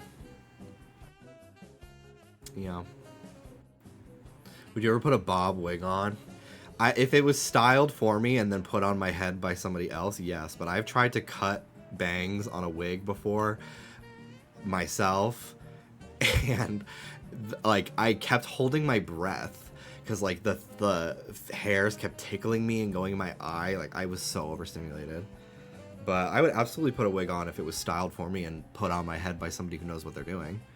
But I literally like cannot do it myself. Everyone knows it's my first time wearing balloon boobies and my wife's leggings. Aww. And good for you.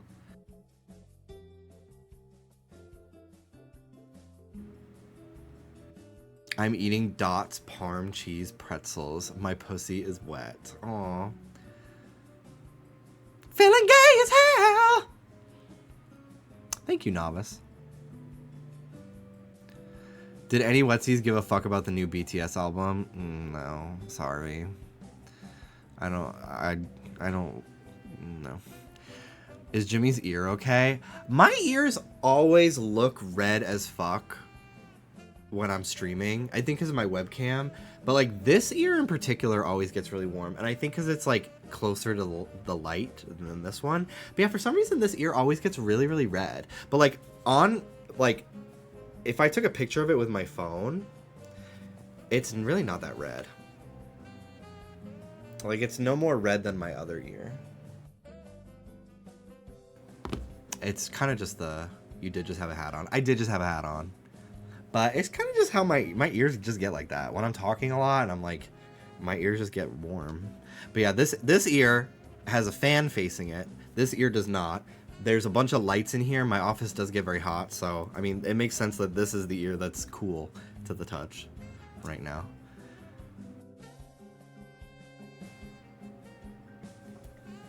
I wish that I liked how I look in a bucket hat, because I think bucket hats are so cute. Red ears are an autism thing. Shit, you would say. Shut the fuck up. Shut up. I love wearing hats, but I hate a hat with a flat bill. Yeah, I'm not big into like a snapback typically, but I thought that this one is like gay as fuck looking, the zebra, so that's why I got it. But to me, snapbacks are like straight man culture for some reason. But like a ball cap, like a dad cap, that's gay guy. That's gay guy down. So cute. Who was that? Owl Licks, thank you so much for the 6-month resub. Lurker, just here for the vibes. Keep being wonderful. Lurking and being subscribed. That's better than some of the bitches that talk in this chat. Thank you very much. Thank you very much for the 6 months. I hope you're doing great today. Enjoy your lurk. Thank you, thank you. Put it on, like, really loosely placed on your head like a douche guy. Oh my god. So many of my friends had an era in, like, 6th and 7th grade where when they were outside of school and they could wear hats because it was not part of the uniform, they would just have it, like, sitting on their head, and I literally would just go and knock it off their head. I'm like, put the hat on. Like...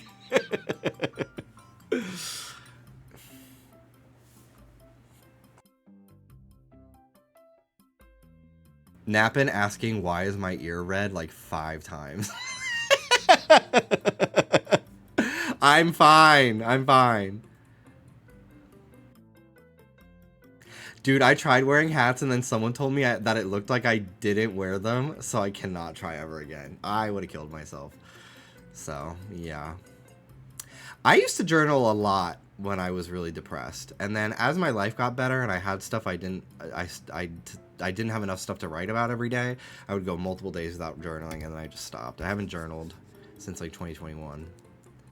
But all my journals, I was like going through a journal a month when I was like peak depression, because I was just constantly, before I was like medicated and I had on a severe untreated OCD, I was like just journaling all the time, writing about like how I want to die, what I hate about myself. It was not good.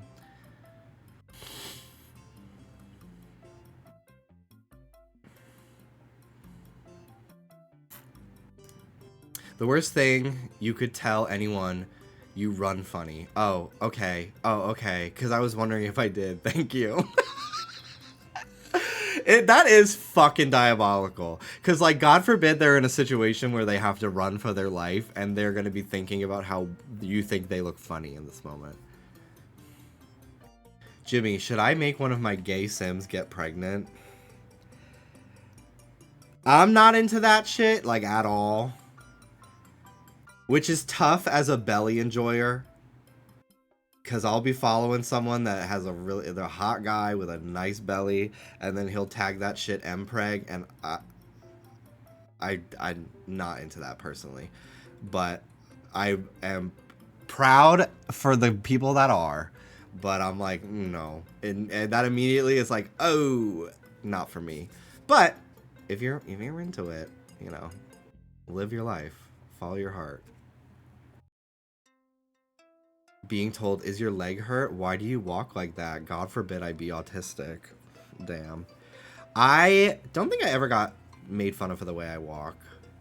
People do comment on how fast I walk, and I'm like, I just have places to be. Like, this is how I walk when I have an agenda, and I always have somewhere to go. Otherwise, we'd be in the car. Hi, chat. I forgot what I was about to type, and that's okay. Hello, Anders. Does anyone need life advice? Again, I'm feeling chatty. I'm loving the combo. I've got shit to say today. It's great. We're never playing this damn game. When I came out, everyone said they knew because of my walk. I was so gagged. I definitely put the little swish back into my walk after I came out, because I definitely had a little swish when I was a little kid. What do you think happens when we die? You know, I often go back and forth on that.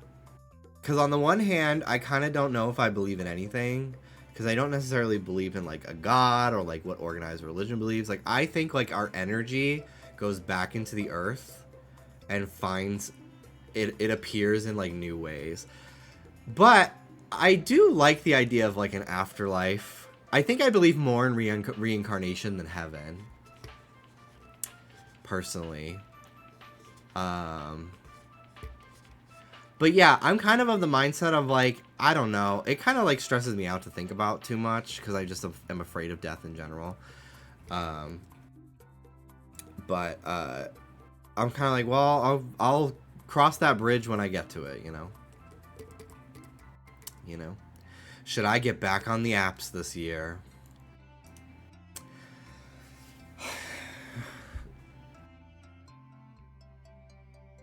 Not sponsored.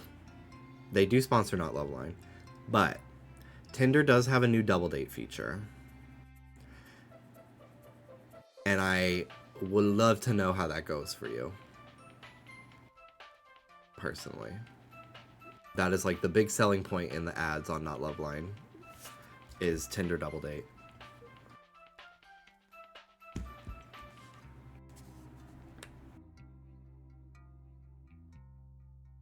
Any advice for someone who is falling for a streamer that they watch, but they have a dog you don't fuck with?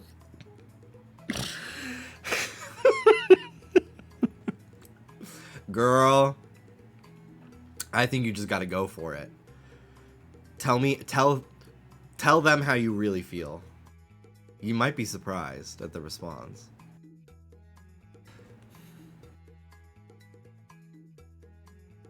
I think you should just pick one app. I only speak from experience using gay apps. I was on Tinder, I was on Grindr, I was on Scruff all at the same time. I would have been on Sniffies, I think, if that was around back in the day, but it was not. I have not been on an app since 2017.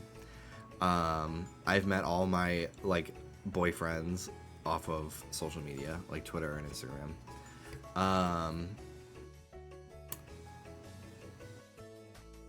I think it's worth it if you just go into it knowing that it's probably just gonna be you get lunch and you talk. I never really met. I didn't go on more than like the most like follow-up dates I've ever done was a second date, and then I was just like, it's not for me. But I was also depressed and not able to like give to a relationship at the time, so who knows. But I would leave pretty much every date not feeling like I never want to talk to this person ever again. But I was also, I don't know, you know, sometimes you just go on a date with a dud and they don't talk about anything. But then sometimes you go on a date and you have so much in common, you talk and talk and talk, and then you go on a second date and then you're like, oh, actually, I just wasn't that into you in that way, but you're very sweet, you know? I think go on the apps, but honestly, and I may be incorrect in remembering, but I believe you are a straight girl, right, Pickled Lennon? There are a lot more straight people bars than gay bars. Go to a bar. Go to a bar, see a guy that you think is hot, and go talk to him. Initiate. Go with friends, because men are fucking scary, but I'm sure you already know that. But, like, you never know. You never know what could happen. I could riz someone up at bar trivia. Honestly, like, I really think you could. I really think you could. But yeah, I personally have never really had the best of luck on the apps. But it was more so like my self-esteem issues. Personally.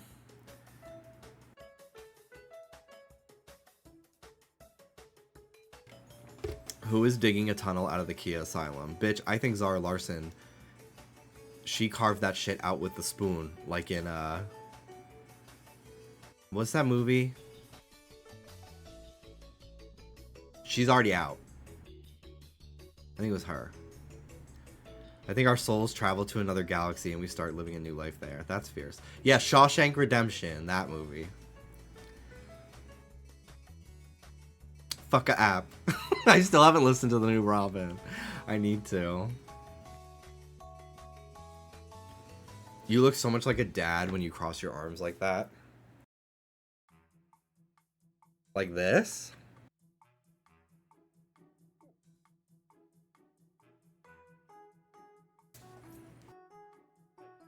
I love that we're talking about 3 topics at once. That's what a Twitch chat leads itself to. Okay, Mr. Clean. Oh, thank you. I'd love to try to have a buzzed head someday, but I don't know if I'm there yet. I need to put on like another 50 pounds of muscle before I do that, I think.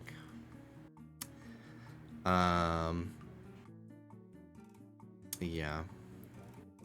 Are you seeing the post about drinking Coke with salted peanuts in it? No, but I have heard of that before. It's like a thing in the South, right?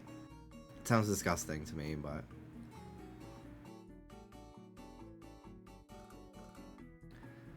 everyone just wants some fuck. It's exhausting. I get that. I didn't really know what I wanted when I was on the apps. I wanted a boyfriend, so I was like going on dates with that in mind, but I was also on Grindr, and like I would have hooked up with somebody, but I wasn't into any of the people on my grid in my area. They were all like DL 45 to 60-year-old men in my neighborhood. And I just like, I wasn't confident enough in my body to like really put myself out there for people that were like more conventionally attractive than the faceless fucking oldies on my feed. There were like a couple 20-year-olds that I had no self-esteem, so I just assumed they would reject me, so I never even messaged them. Just try e-dating in Overwatch, custom lobbies. I remember back in the day, I never fucking went on voice chat in Overwatch ever, because I was like, I don't need to hear these people. But there was one time where I was just like, fuck it, let me just go on and just listen. And I was listening to, I stayed as team with these people because we were killing it. We were doing so good. And this was like 2017 or something like that, 2018 maybe. And I was listening to this guy and this girl like flirt with each other and talk and get to know each other for probably like 2 straight hours. And I don't remember what the guy said, but he said something and then she got really quiet. And then after that game was over, she left. And I was just like, holy shit. But like they were flirty, like they were like really into each other. And I was just fucking silently listening to it the entire time. And I'm like trying to just fucking heal as Mercy and like be diva and shit like that, because back then you can like there was no role queue, so I could just switch between the 2 characters that I knew. It was so crazy. How can I get the courage to confess to someone?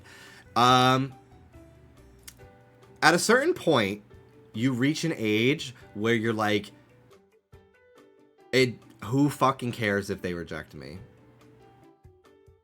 I guess. Like, whatever. And like, I feel like the feeling of like, it's gonna ruin the friendship. Like, no one above the age of like 22 actually acts like that, in my opinion. Like,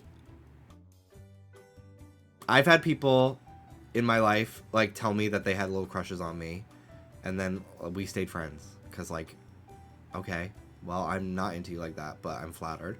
And thank you. But Like, just tell them. Like, it's so it's actually so not as serious. That's what I think. That's like, I truly believe, like, the less seriously you take things in life, the easier everything gets. Because it actually, like, it's not that serious. Like, just tell them you like them. And if they don't like you back, most people are going to be nice about it. And just be like, I'm very flattered, but I'm not interested. I'm so sorry. And it's like, okay, well, then now you know. Then now you know. And, like, what if they think, oh, yeah, actually, I think you're really cute. I'd love to go out on a date.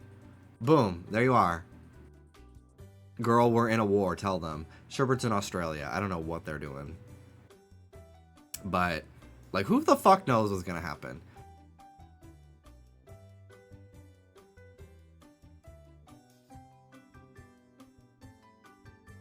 Oh, I didn't see who said. But it's true. I mean, for everyone else, like, shit is crazy right now. The last thing you need to do is worry about whether or not you're going to do something. Easier said than done. But, like, it's actually so not a big deal.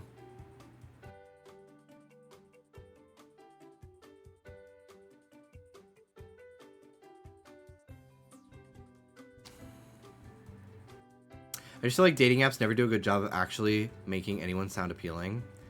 Yeah, that's true. There were a lot of people that I thought were cute, but their bio was horrible. And I don't necessarily think I had a great bio either, because I had no idea what to say. That's why, like, most of the time, if I met up with somebody or became boyfriends with them, like, it was through Twitter and, like, or Instagram, and, like, we talk. And it's more organic than, like, here's me selling myself to you as a potential partner. What country do you think you should have been born in? I really hit the lottery being born in fucking New York City, so I have no answer to that question.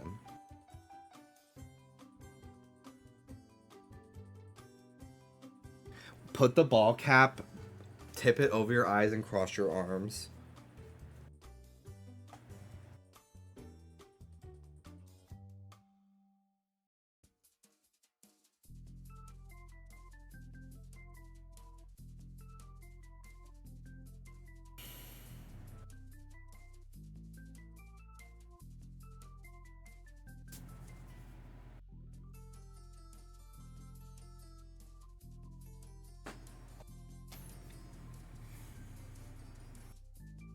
Your Sims watching you not play the game. They're fully on the title screen like, hey, remember us?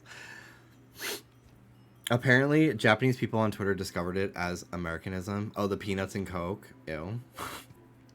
If I introduce y'all to my AI boyfriend, can y'all not judge us? Is he hot? Can you send a pic, though? I keep getting fooled by hot AI muscle bears, and it's actually fucking annoying. If you were able to be pregnant... I would not want that in my life ever, actually. Truly.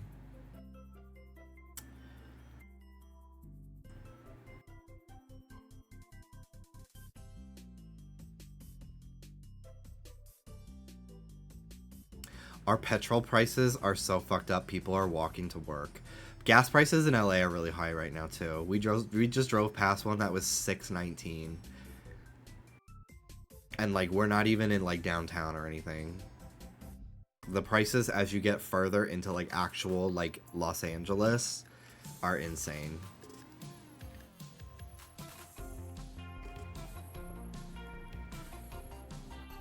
So, Jimmy, will you be nice to my AIBF? I do play favorites, so for you, I might look past. I might look past my ethics. Sorry about it.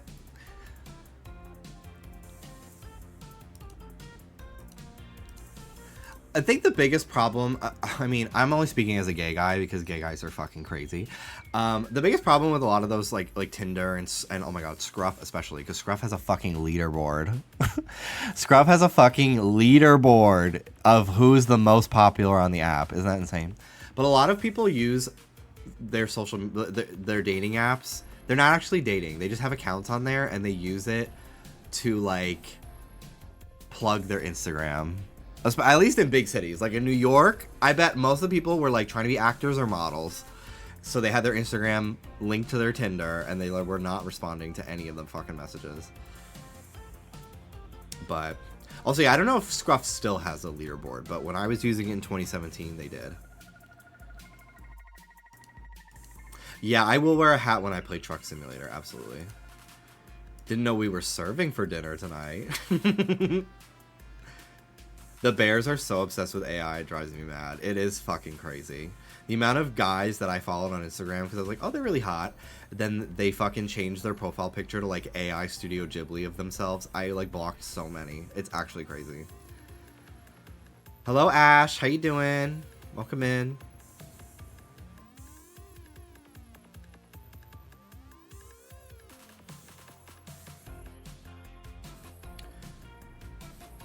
I thought about how you and Dallas had to refill your entire car's worth of gas. Yeah, Dallas's car was in the shop at a Jeep, like, dealership slash mechanic. Like, it was Jeep fixing their own cars. It wasn't some, like, third-party bullshit.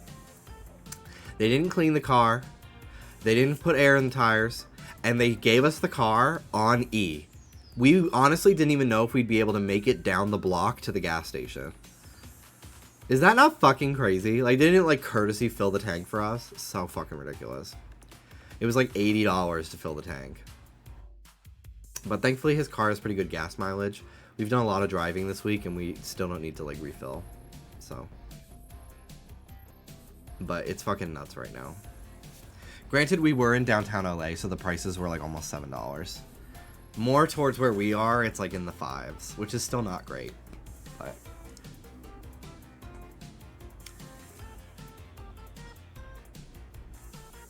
Did you play Sims on April Fool's? I did not. I was working on April Fool's. I was doing the podcast. Why haven't you listened to Hayley Williams' latest solo album? Look, like, no disrespect to Hayley Williams. Like, I really like her, but, like, I don't... That's... Why haven't you listened to Slater? Let's play that game. Why haven't you listened to Mayhem?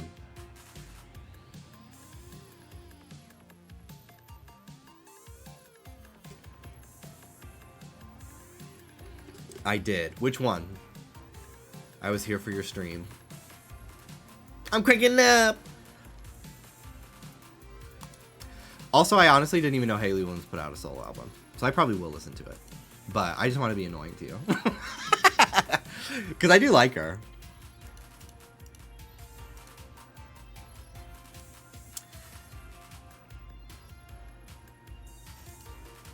AI post is a red flag. Yeah, I agree.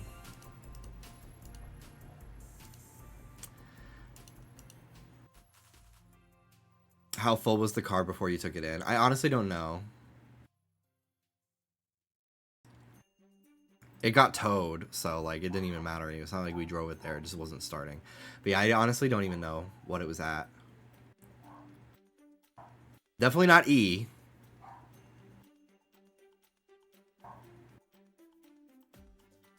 Worst Girl in America is genuinely the best album ever made. I loved it. I loved it, and I've loved it even more with every listen, as I, like, really get to listen to the lyrics and know, like, what the story of each song is. Because, like, on my first listen, I'm, like, mostly just listening to, like, how it sounds, and I liked it, but, like, I've really fallen in love with all of these songs. I think Old Flings is my favorite. It's like, that combined with, like, the album cover and everything, I'm like, oh, like, this is, like, a 2013, like, indie synth album. Like, this is very The Naked and Famous. Unknown Lovers ended everyone. That one's so good, too. Brittany Murphy is great, too. I think Brittany Murphy is... Oh, it's probably my favorite. You should go on Flopcast. I would go on a podcast if somebody asked me. But I don't know if either of those two icons know who I am. Well, actually, that's not true. Paige, I think... I've met Paige before. We've texted when she was still working as Tana's assistant, because I would send her shit for Not Loveline. So I've talked to Paige before, but I don't think she would know that I am who that person was. You know, but yeah. I also, if it's like a pop culture show, I like just barely getting by when I'm on Just Trish. When I go on Just Trish, I'm going on knowing I'm probably not actually going to have anything to contribute to like 90% of the topics. I'm just going to kind of like be myself, and I do a good job. But if it's like a show that talks about like pop culture, like I genuinely barely know who fucking anyone is. Hence why I didn't do any editor note correcting them when they were coming for Livy Dunn, thinking when they were actually trying to talk to Liv Schmidt, because I didn't know who either of those people are. So I just took whatever they said as at face value and put pictures of people on the screen. So I don't know. I'll go on whatever if people want to have me on something, but I could go my entire life not getting invited on that podcast, and I think that would make sense too. But I like the clips, and I didn't know. I don't know her name, but not Paige, but the other hosts of the show. I follow them because they talk about they have a recurring cyst on their butt, and I've watched their videos before. And I think I might have also had one at one point, but it went away on its own.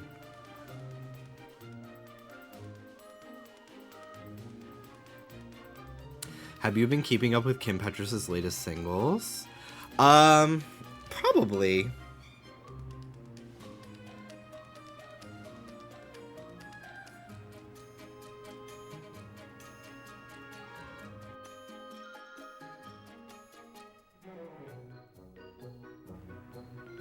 Is Freak It one of them? Because I like that one. Oh, I like your look. It's so extreme. I like that one too. She has a whole EP that she dropped that isn't on streaming because her label won't, which that's fucking crazy. Because I was like, I heard that she came out with new music, but then it wasn't on Spotify. There's another one that I listened to that was really good.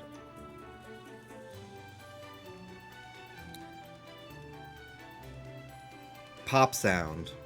I liked that one too.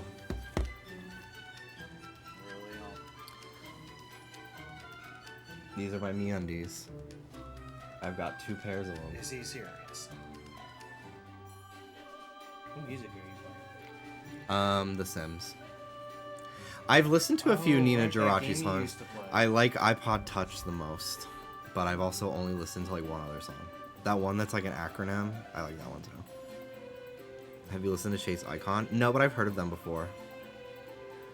Those non-binary coded MeUndies.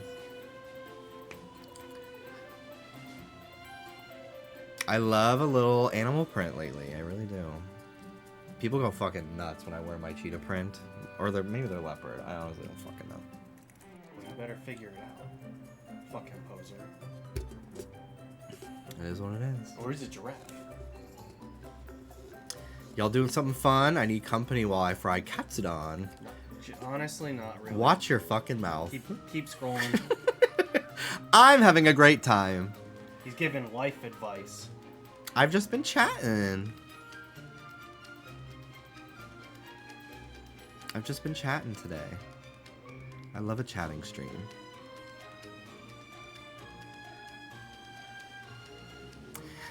You're messing up my hair. That fuck ass dance move from Me several years ago would be having an anxiety attack that you're like touching my hair. But now I literally don't. Dance Moms? I don't give a fuck. I'll stream like this. I don't care. You know what I'm talking about? No, I don't know. The what Dance you're talking Moms dance move. I know the one where they like go like this and then they walk. That one where they like jump backwards. I fucking hate that one. She always had. They put that shit She in every always single had one. Chloe doing that shit, and I'm like, you're setting her up. Can you pull up Fruit Love Island? No, it sank into the ocean and they all died. Thank God. I can't watch it. I am allergic to seeds. You got any news stories? Watch your damn mouth. Ruby. Ruby, stop. He's been having a podcast with Sims OST. People will tell me, like, you should start a podcast. I'm like, Bitch, they use Sims music in other countries over there, like TLC programming. they do it here on Food Network. Kids Baking uses my Sims all the time. True. And regular, and Sims 2, specifically. Alright, y'all. I think it's about time we make some men kiss. What do you think? We've been waiting.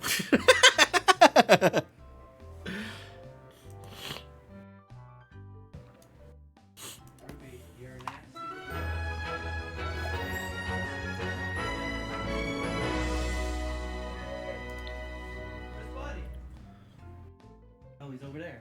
Here you go, bud. Please.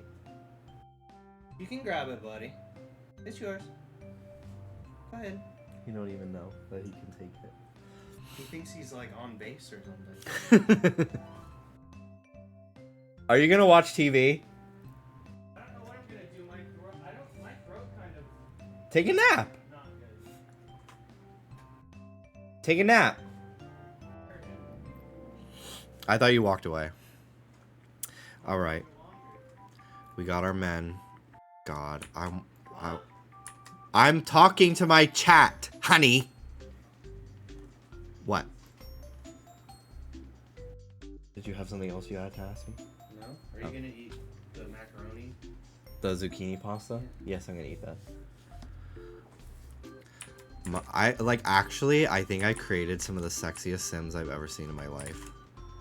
Like, oh my god. Like, take your fucking pants off now. Ooh. Ooh, frabadouche. Computah, make these men kiss. They are engaged, if you missed the last time. They got engaged. Which is really cute. What are their needs right now? Manny is tired, so he needs to sleep. Rush, you also probably should sleep, because you have work in 4 hours, so go to bed. Go to bed right now. Sleep right now. Stop dancing. Go to bed. OMG, is he named after the hit Troye Sivan song? Well, yes, Rush Poppers. Hi, Lauren.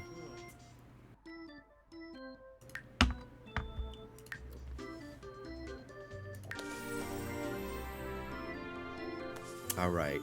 Talk like a pirate day. Stupid ass bullshit.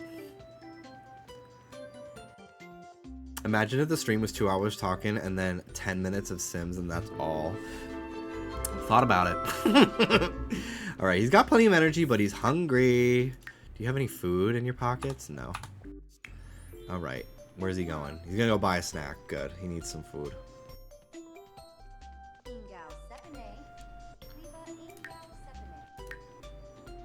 Gays with bad sleeping habits. Groundbreaking, I know. Double bed. The fuck? What? What's going on? Busted ass game. That's a counter.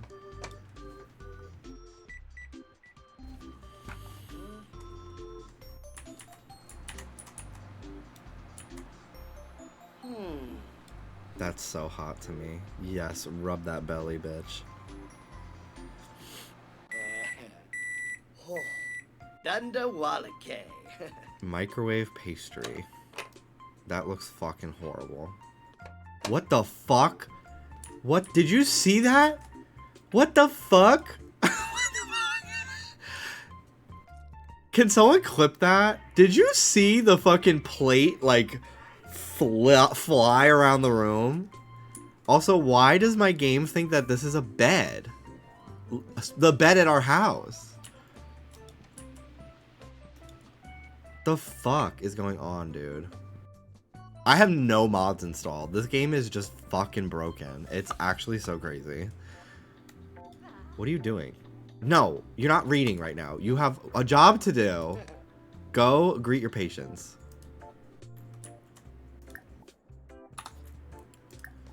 Ahoy, me matey. Oh, Lampima. Dag. Sharp gal move. Ahoy. Wamboo. Huh, so what a new lie. Abim Prapani Varuda. Oh. Yeftime Amasan. And Bizark? Okay. Unyam? Move. Sawubi. Flurky. You Ahoy. Barovi Sensen. George Faricki. Unchil Bratza. Pam. Oh. Oh, Shibao. Empima. Greet patience. 2. Okay.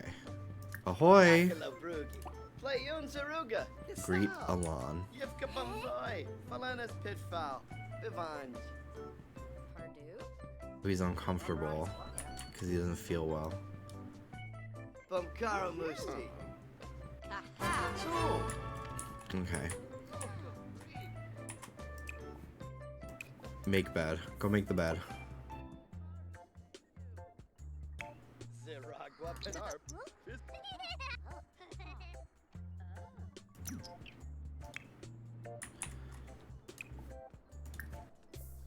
And throw away the trash too. Wash hands to sterilize germs. Where's there a sink? Over here? Wash hands. Alright, he's taking out the trash.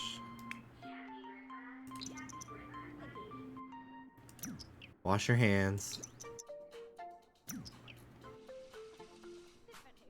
I hope the evil little girl comes back. I need to make a clip out of that. I need to make a couple clips out of the last VOD, actually.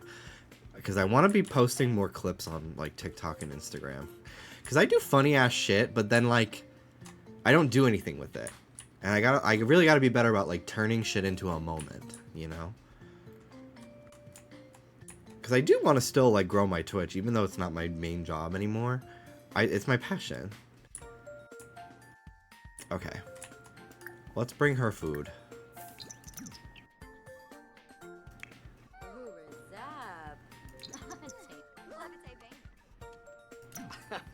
Finale Bob What do you mean Boys. you can't get to her? Here you go. Oh, it's a man. Yopia. Hi. Ooh, Bekinja Galkoi. Okay. Oh my god. Are you my op? I think this is my op. Yeah. Hitomi. There she is. Treat patients. Treat bloaty head with a shot. Yeah, your head looks fucking bloated as fuck, girl. You stupid fucking girl. Gee, what's this? Patient cured. Wash. Mean. Nombra Bumkaro. Vengeance. Damn. I'm not gonna be a mean pirate to her. That's stupid as fuck. Where was there a puddle? I thought I saw a puddle. Somewhere in the office. Swab the deck.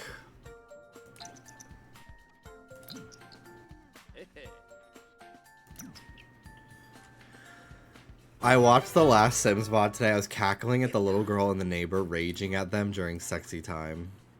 Some people can't handle the dick. It's okay. It's okay. More mopping to do.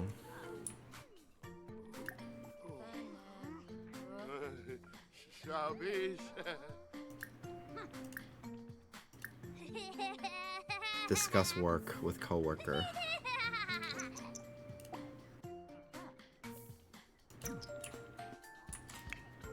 He's on his way.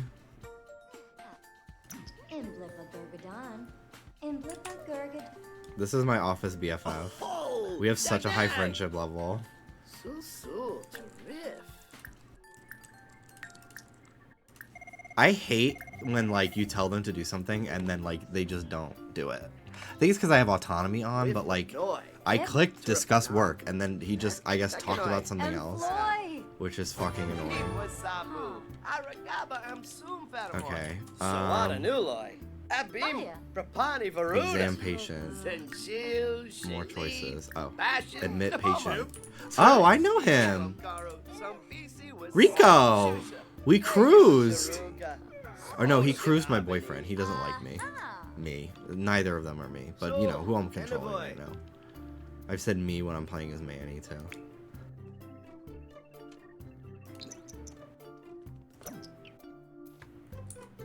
Swaby, Are you okay? Roy.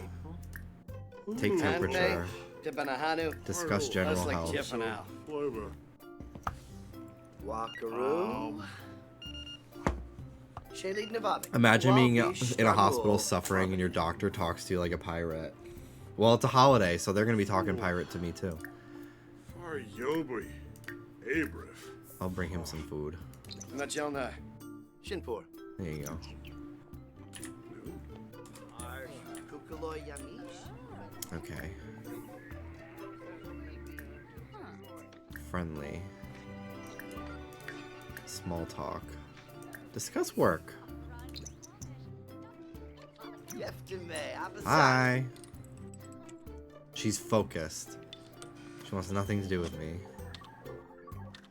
Are you just gonna goof off on the Dag, computer? dag. No, he's just gonna sit. Jonah Pames. Tabishi Turu Ufa. Queba. Ah. Queba.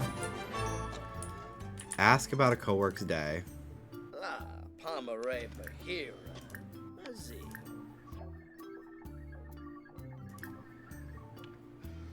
Nemessa. Wapanar Fanar. Gurgadon. So Park. Yibesy. Fly. I don't know where that is. Friendly. Manny's calling. Thank you for suggesting I hang out with Ted. We had a spectacular time. Okay. Friendly workplace. Okay, so friendly. Small talk?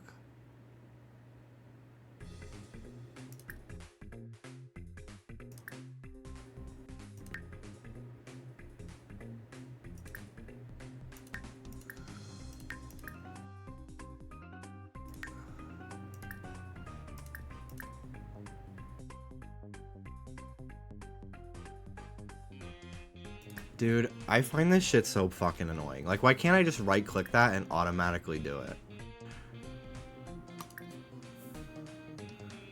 Just do Brighton Day. Oh, Afflin Wiki. Oh, Ali. Ah. Baby Bar.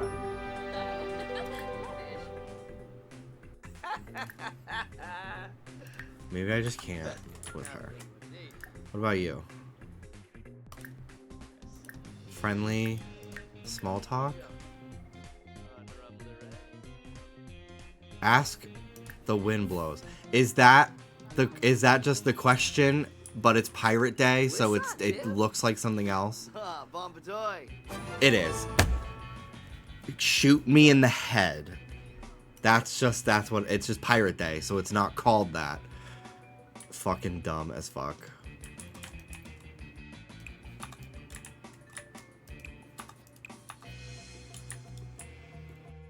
Okay. Buy snack. Go have a sandwich.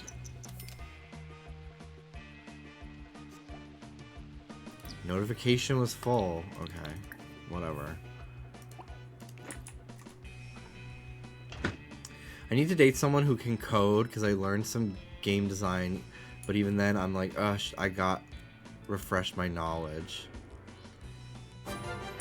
Okay.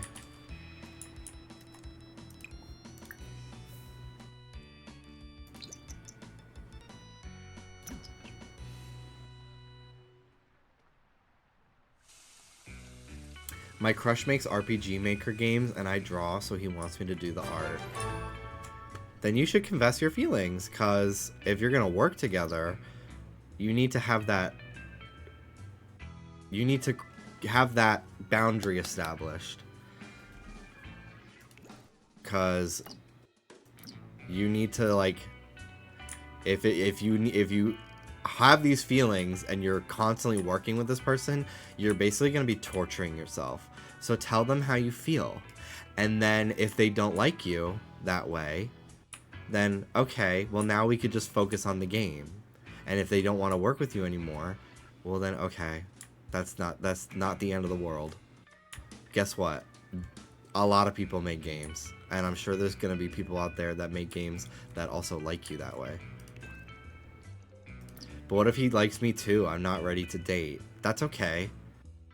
You don't have to immediately be like, all right, we're together now.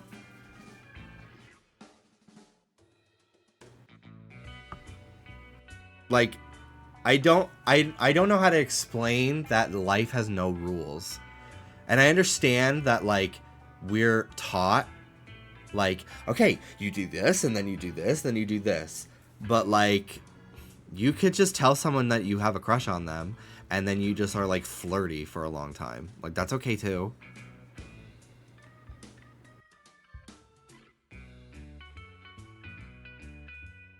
Like, just because, like, if they like you back, okay.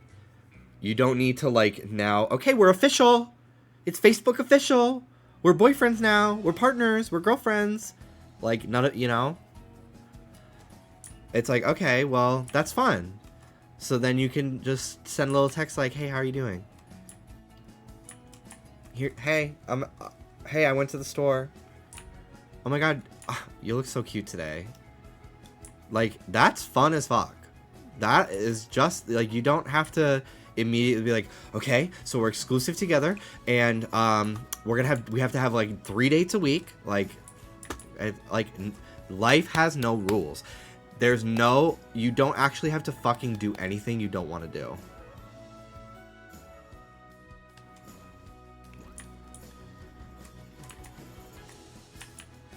This is fucking annoying me that this like keeps popping up as a bed.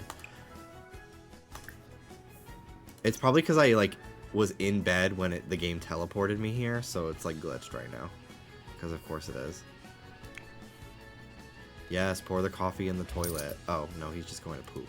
Okay.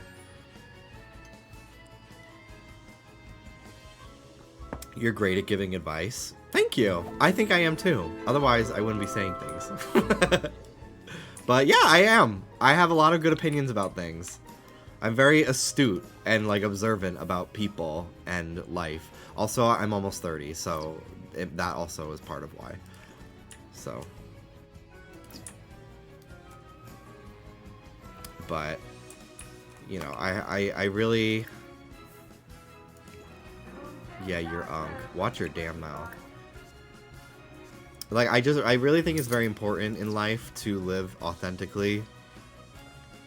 And not worry about anyone but yourself. Like, to a degree. Like, I obviously, like, worry about Dallas. I worry about my friends.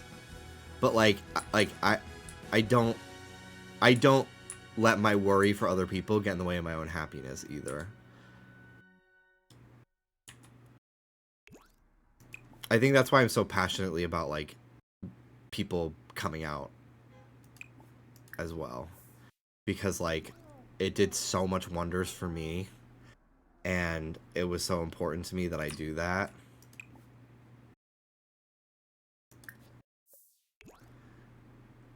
And I just think, like, there's certain people just, like, cannot come out at this point in time because of, like, life experiences. And I can only speak for being gay, right? I can't speak for any other sort of coming out identity. But at least for me, like, being gay, like, or being bi or whatever, like, you can come out to yourself and you can, like, start... There's ways to, like, start exploring that side to yourself that, like, you could still be a little bit discreet about it. And I just encourage guys to do that, and girls and everyone, like, just be gay. Like, just tell your friends that you're gay. Like, especially if they're gay. Like, oh my god. Like, come on now. They're not gonna judge you.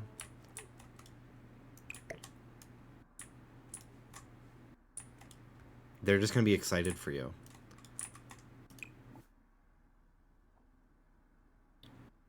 Cook grub. Let's make for dinner soup. And we'll do party size so that we have leftovers. The worst thing you could do is live a lie and then die. Exactly. Like, it's so true. Like, life is actually so fucking short, and it could end in a moment's notice. You never know what's gonna happen. So why would you spend any amount of time not living completely authentically to yourself? And that it could be so simple as, like, wearing the kind of outfits you like, or listening to the music you like. And then it could be as serious as like being the fucking gender you want, being the sexuality that you are, having the job you want, quitting the job that doesn't serve you if you can financially handle that, you know? It like a lot of way. Now remove crankers. It's easier said than done, but a lot of it is easy. It's hard, but it's also not as big a deal as your brain makes you think it is. So, Oda, just not eat the food you made. Okay. Grab a serving. Go have some food. And I can't change, even if I tried. I also say it's important to recontextualize times in your life and view things as transitional periods. Nothing is forever, and things can and will change. That's so true, too. Like, it is okay to not have everything figured out, because in, like, a year, you might have a lot of things figured out. Like, and then you'll look back on this time and be like, oh, yeah, I was just figuring things out. You know? That is so true. That is a great point, Julie Gem. Play Party Frenzy. Okay. You do that.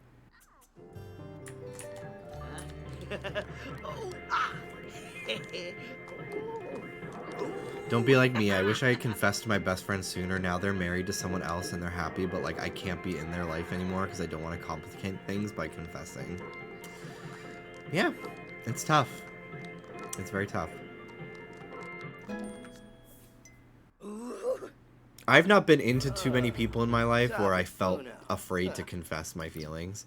It was like really like one person, and then I told them how I felt, and they were like, I'm not interested in dudes, which I kind of like. I'm like, okay, sure, you're not yet. You're not able to do that yet, but that's okay. But I was like, okay, well, that's it. I told them I was into them, and they were like, I'm not gay, but I'm flattered, and I moved on with my life, and I have not thought about them. I like that was like within minutes I was over it, and I was like, okay, well, now I'm actually ready to start dating because I'm not like hung up on this one person. And it was so easy. Holy fucking shit. Okay.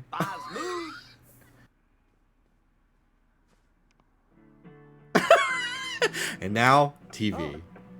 You also grow and change as you grow. Take it from someone who's gone through the process of transitioning and found out it wasn't for me. Live your truth. It'll make you feel so much freer and happier. Yeah, life truly is fluid. It really is. And like, some things are great for a certain amount of time, and then you realize like, oh, like that actually wasn't really who I actually am. And that's okay, and like it's still real for other people. It just doesn't align with you, and you learn something about yourself and you move on. Setting goals too. I mean, it sounds like such a corny thing, but that counselors tell you in high school, but it's true. It can help so much for something, so much to work for something, and that something doesn't have to be material. It can literally be anything. Exactly. I truly like, for me, like I can't stress enough how much like going to the gym and like lifting weights and trying to like bodybuild has changed my life and my mental health for the better. Like obviously like I've always wanted to be more muscular and like make a physical change, but like even like, which like that is a slow process, right? Like it's not an immediate result. So I had to like find fulfillment in the other aspects of it that are a lot faster, which is the strength gains that you get. You get stronger a lot faster than you get bigger. And like the routine and the endorphins of it all, those are like almost immediate. Within a week, you'll start feeling those. And that is what you should like actually be working out for, is just like the act of like just taking care of your body and like giving yourself time to, like, for me, I love it because it's like, it helps that we have like no cell. At least for me, I have like no cell service down in the gym at our apartment, which is where we primarily work out. So for me, it's like this is my time where I don't find myself scrolling social media and getting like addicted to my phone. Like all I could do is listen to music, and like in my rest sets I can't even like spend that 2 minutes scrolling. Like I just sit there and like I just listen to the music and like think about what I want to do the next day or something. I think about my day. I think about my life. Like I find it really important. It's almost meditative for me. And like, yes, I'm also like actively taking steps to like change how I look and become like more of how I've always wanted to look by my physical body. But that again, that is like a slow process. And like, yes, I'm doing it for that, but like I there's other things that I'm doing it for, almost more so, that come a lot quicker, you know. So I can't recommend enough like physical activity in any way. Again, like it's not even like, oh, I'm trying to gain weight, I'm trying to lose weight, I'm trying to build muscle. Like literally just any form of like moving your body in any way. Go for a walk. Like go walk to the store instead of drive. Like if you have a dog, take them on a nice walk. Like that, it really, I can't stress enough how like just any form of physical activity like really does help your mental health. The times where like my mental health was like really bad, when I like really pushed myself to like just go work out or like go for a walk with the dogs or something, like it really has helped me realize like, oh, it's not that serious. It's actually not that big a deal. Walking my dog, I think, literally saved my fucking life. Yeah.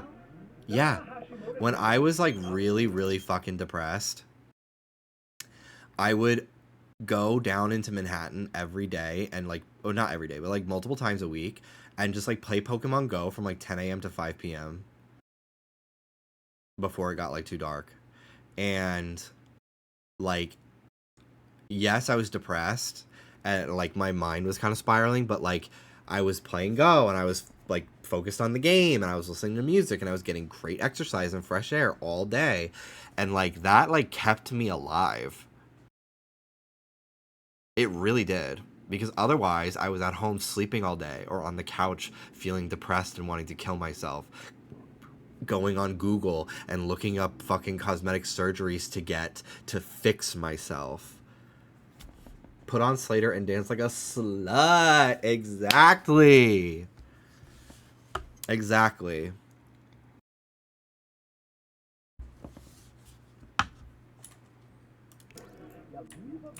I also think something I had to really learn was you can see something in someone, no matter what that is, a passion for something. Anything. Like something that you know, like, this would be good for them if they did this in their life.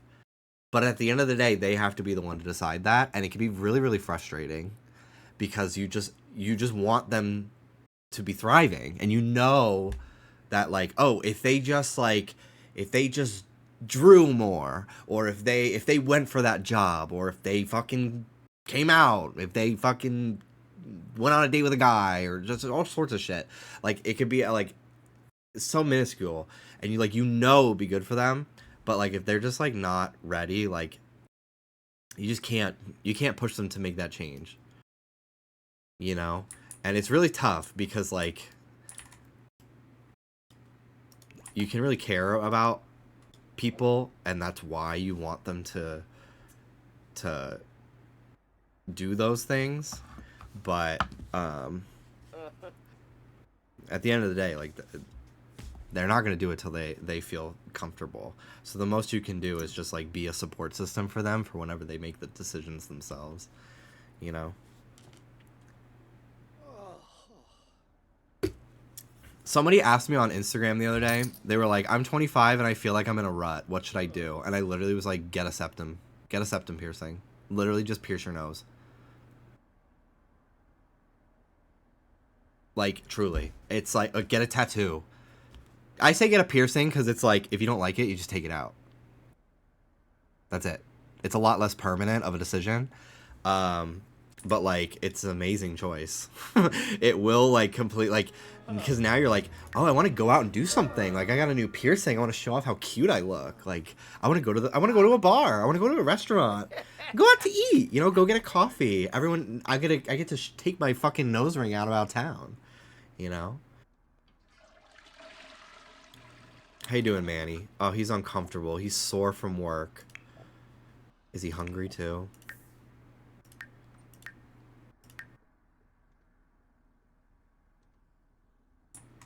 Oh, there's a trash chute down the hall. I'm like, where are they taking that?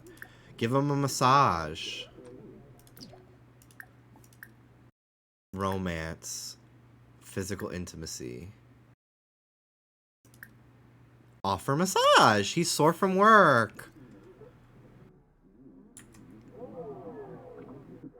Yeah, give him a massage in his suit. That will surely make it more comfortable. I'm getting a massage tomorrow. Because I can't fucking turn my head without pain. So I was like, okay. I guess I feel so guilty, like, doing something for myself like that. Because it just feels, like, frivolous. But, like, I actually, like, I'm in pain. So, like, I need to do it. And I haven't had one in, like, 7 months now. So it's not like I'm fucking blowing all my massages all the time. I'm going to a man tomorrow, though. Because the last time I went to a woman, so I wanted to try a man. And then I will probably just pick no preference going forward. Oh, shit. They're fucking... Manny likes physical intimacy. Wow, the love language of touch from Rush just made that moment truly magical for Manny. It has Manny pondering the joy of a tender caress or the comfort of a warm embrace from a beloved sim. Is this a moment of realization that Manny likes physical intimacy? Yes. Whisper about desires. Tender neck kiss. Ah! Check it out? What the fuck is check it out? Me boo. Those are nips do. Kiss. They're gonna kiss.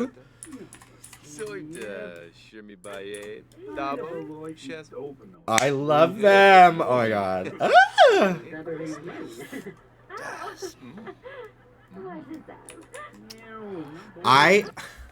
I'm sure lesbians feel the exact opposite of me, but like I just like I can't like I just don't understand how people could be homophobic and like not find, I guess there are lesbian fujoshis, but like although I was gonna say, finish the sentence. I can't imagine like not finding two men making out not hot. And I actually also think that two women, even though I'm not like sexually attracted in that way, I do think two women making out is infinitely more attractive than like a man and a woman. Like men and women and women is so much hotter to me.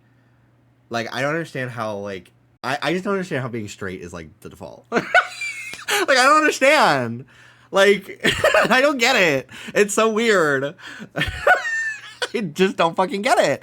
Like, how could you not find two, like, men making out? Like, it's so hot. It's so fucking hot to me. Like, two, like, the idea of, like, two, like, manly fucking guys, like, doing something so soft and, like,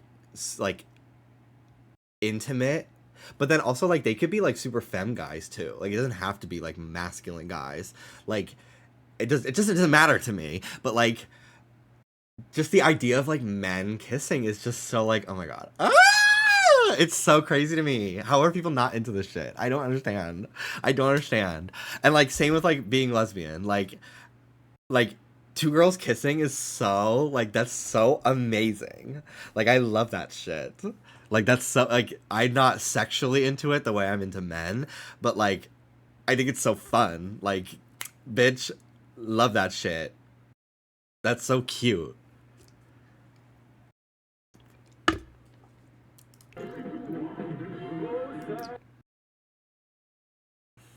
When men kiss and you can like feel like their stubble.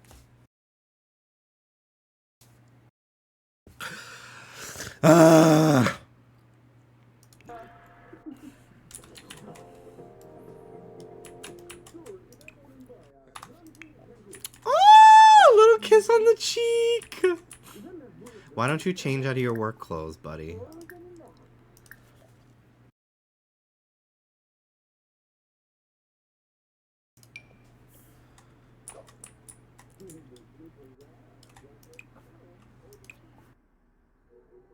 Get some leftovers.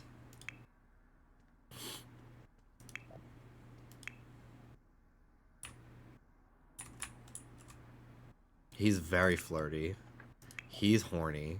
He's horny as fuck right now.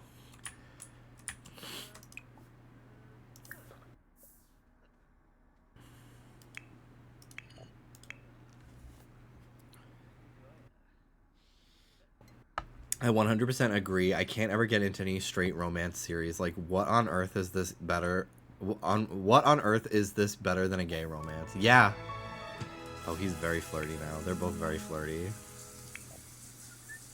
Oh my god.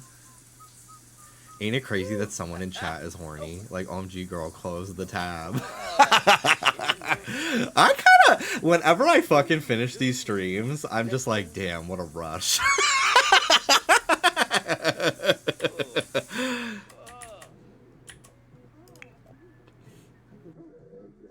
These fucking sim streams, dude. It's crazy. Tender neck kiss. Be enticing.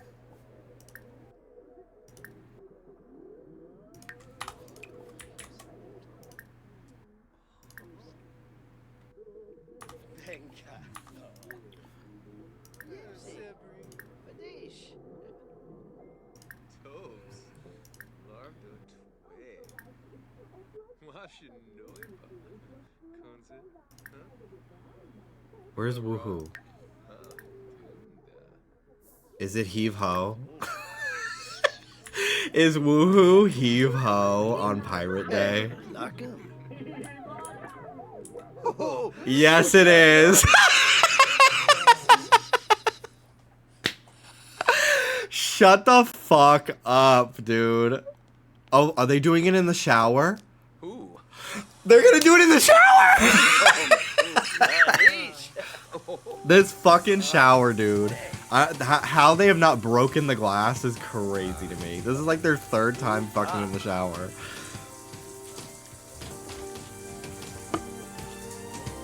At their own home, at least. They've done it in the gym, too.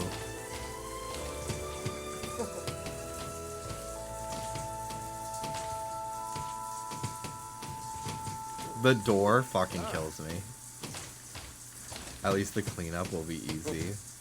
Oh, True. Bonnie.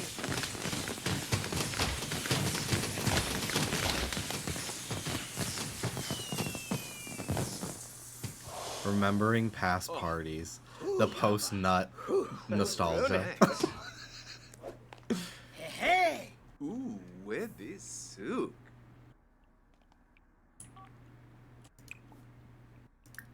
Cuddle in bed. How cute. 6 hours till work. You gotta get some sleep.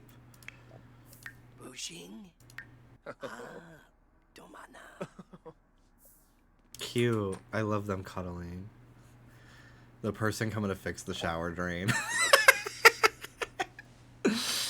Hilarious. Oh my god. Cute. I never seen my Sims cuddle before.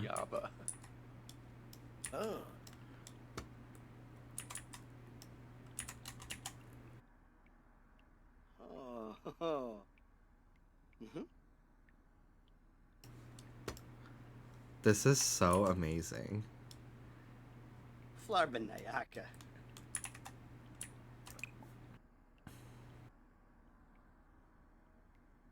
Go to sleep cuddling. Go to sleep cuddling. Oh my god! That's so fucking cute. Mama, there's a generation in that dream. Mama, there's an entire fucking 100,000 babies that could have been born in the drain.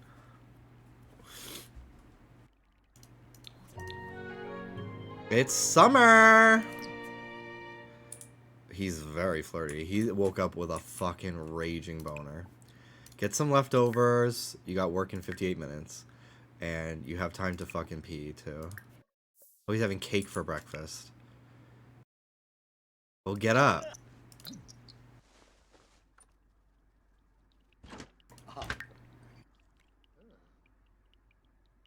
That's how he's gonna keep this voluptuous fucking figure, dude.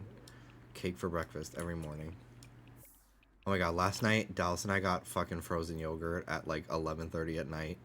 And it was so fun. I got a big ass fucking thing of cookies and cream with crushed Oreos on top. It was so fucking good. Shout out Yogurtland. Every now and again, you have to have cake for breakfast. Back when we used to live in Florida, Dallas's mom on Thanksgiving would make a cherry cheesecake.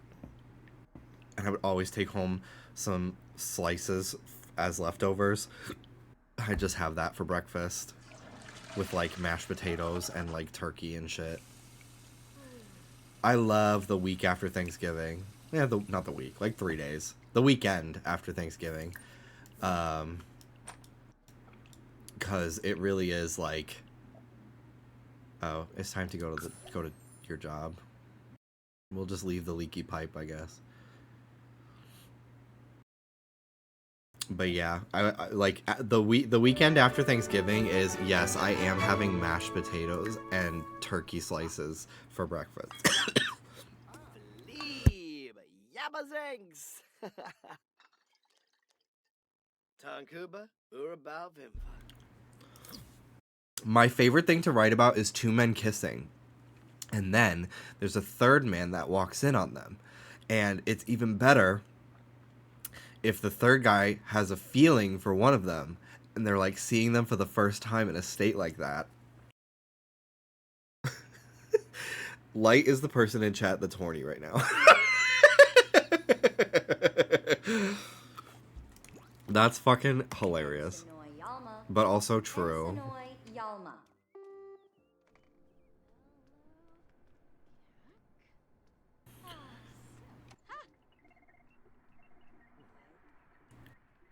I'm not muted. Oh, Narga, Grobe. Ah. Uh-huh.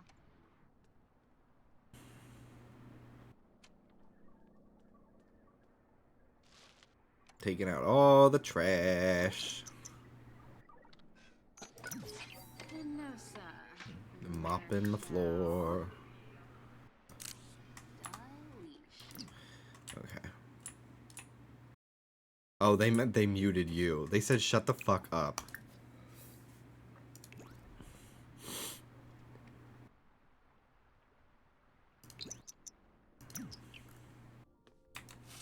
So the only one working in this hospital is you, Amber, and the actual doctors. Yeah, Amber technically is not in this, like, this save file, but I plan on adding her, I think, to the apartment building I live in. Because I have her, I uploaded her to the gallery, so I can put her in any world I want. But when I started her, like, solo save file, I accidentally started this as, like, a separate world. So I have to just start her over. I only played for, like, 2 hours, so it's fine. But I think it'd be fun to have Amber be friends with these two. Huh. Ziragua Penarb. Fizikwabe. Turip Boulevard. Ask about day. How's your day? Smurg Zukinik Safoim. Lampima. Pasana Diola. Oh, Shubirao. Greet 3 patients. Cheerful introduction. Hello, Tyler Oakley. Zupo! Borza! Admit patient. Jalurba Kitsuni. Barovi Sensen. Gorge Variki. There's this gif that I keep seeing of Bob Pancakes from this game fucking bouncing his boobs. I keep seeing it on TikTok.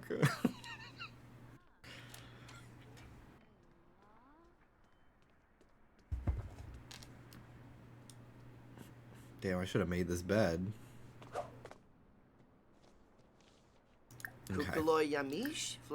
Take temperature and discuss general health. Huh. Foji. Swaby, Tufaroy. How are you, ma'am? Yaba. This is Bob. Walbish Darmul Farbane. Is that why you're here today? Swaby, Tufaroy. Can we forget the name Wetsies and become your fruit flies? Ew. No, you can't. My cat just typed 500 spaces in the chat box and reached the character limit. I would have laughed if you fucking pressed enter and posted that shit. Have a cup of coffee. Go have a cup of coffee.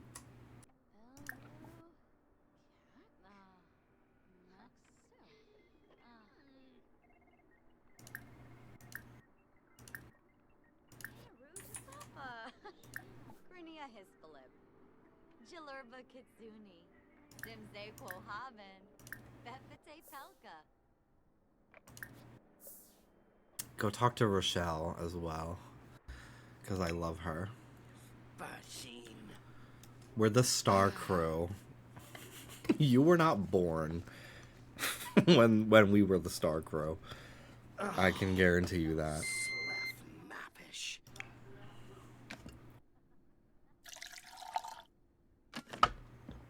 My coffee is so like watered down from ice, and it just tastes like dirty water in it right now. It's not great because it's like the last bit of it.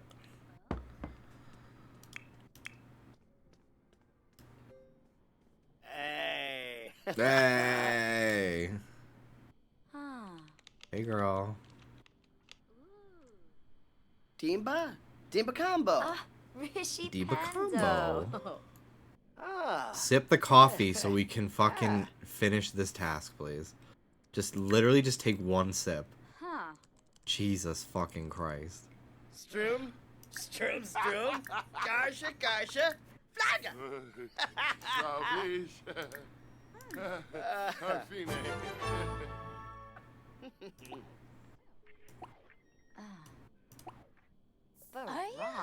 Okay. We're greeting the patients. Sibafa Barawa. Aspa Sibafa Barawa. Oh, Lempima. Drink. Drink the fucking coffee. Shabini Jabba.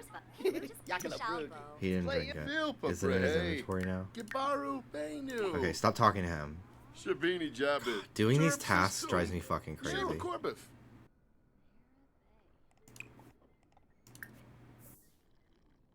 Lishoyo. Do you have the ant smell gene? I don't know what that is. No. Okay. Energized. Research health reports. Get that skill up.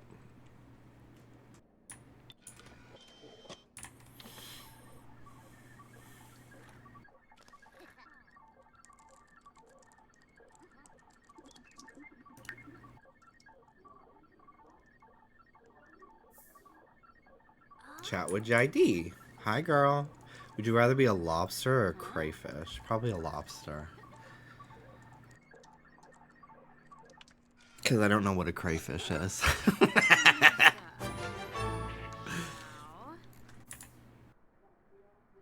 And lobster, I get to live in a restaurant. How fun.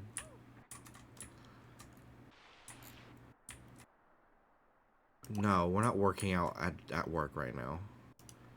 Is there a puddle to mop up? I don't know. Let's take care of the fucking people that are dying. How about that? Treat starry eyes with medicine. Posture check. Thank you. How you doing, Fuentes? Thank you, thank you. I need to be sitting up better. Especially right now with my fucking back hurting. Patient cured. Wow, I'm so fucking good. Give llama flu vaccine. What happens if you don't do anything on the job? I think you just don't, like, elevate. I don't know if you get fired necessarily. I think you just, like, don't progress. Like, you won't get a raise and... Examine patient. Take temperature. How you doing, girl? You can get in there.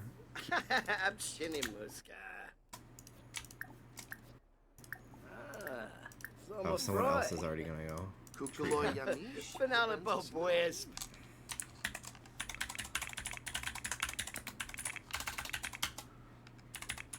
Hibby chip quexi. Kazunia chuda.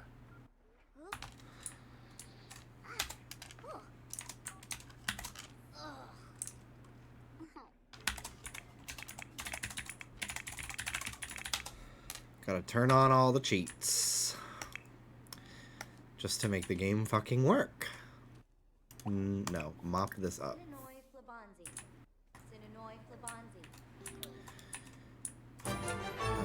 And then we can make the bed. And actually wash hands. Then make the bed. Would you rather be a bee or a wasp? A bee!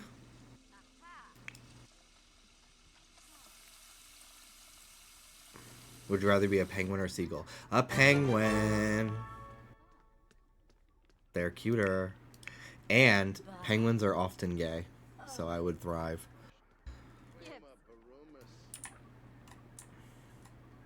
Lizard or a frog? A frog. Being a cold-blooded animal sounds like a fucking chore. They have to spend so much time, like, just sunbathing. No, I got shit to do.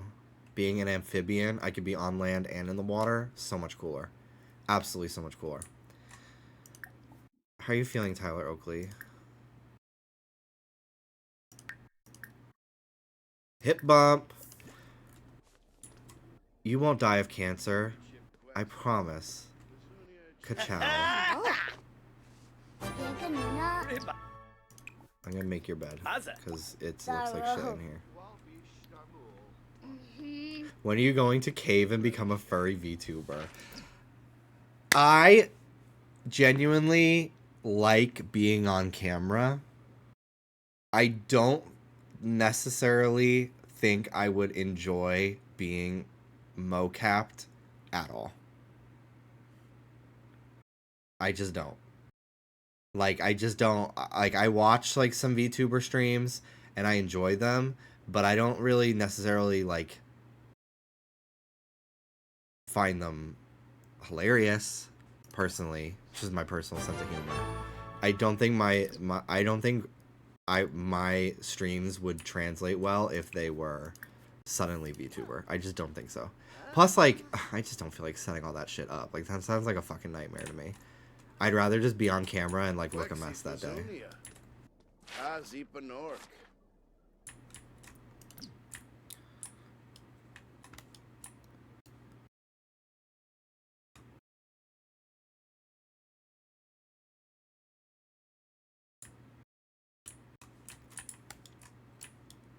Okay.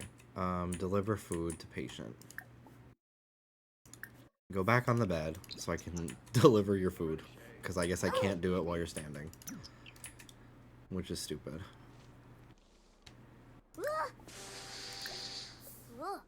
Rush's workday will end in 1 hour.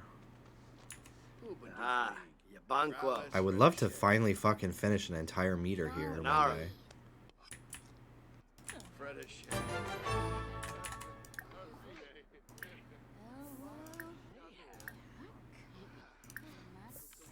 Okay, go talk to her.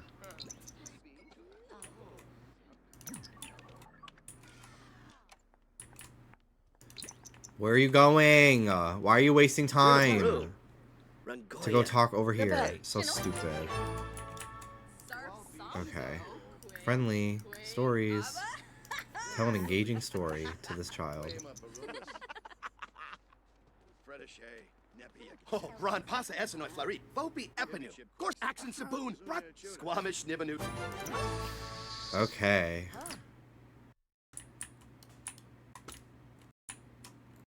Can we make it to the kitchen and grab a snack? I don't think so. Yeah, we're not. It's okay, though. Snail or slug? Snail. I would not want to be either of those, though. Brazilian or Cambodian? Girl, I'm not answering that fucking question. She's setting me up. She is setting me up. What, did you have off today? He's tense. There's a mouse! Bitch. Oh my god, there's a fucking mouse in the house.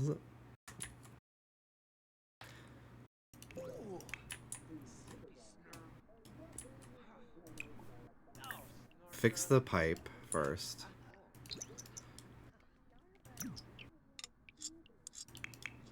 Oh, Magno. Ugh, Lamina Quarb.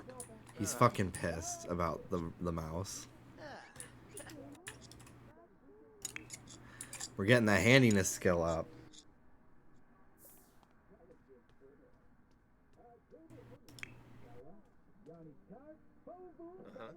Just viewing.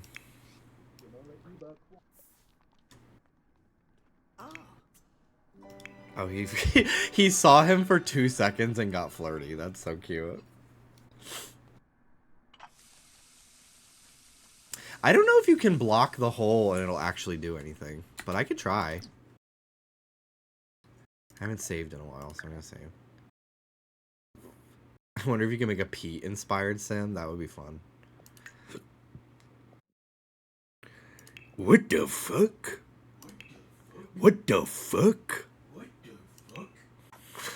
What the fuck? What the fuck? What the fuck? I think I want to go down to the gym now. Okay, well I can end in a minute. I've been live for 3 hours. It's almost 8 o'clock. Well, I think I'd like to go earlier today too. Okay, cool.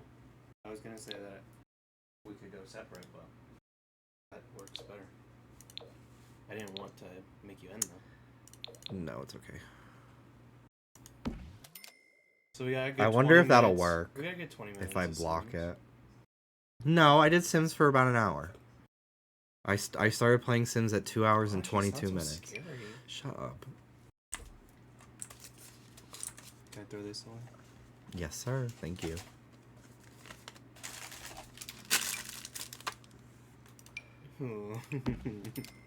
What else can I take? Stop. I'm ending stream for you.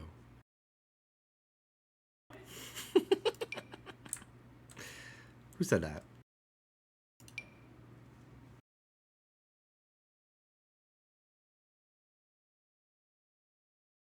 What the fuck? What the fuck?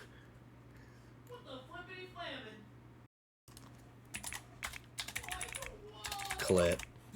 Clutter.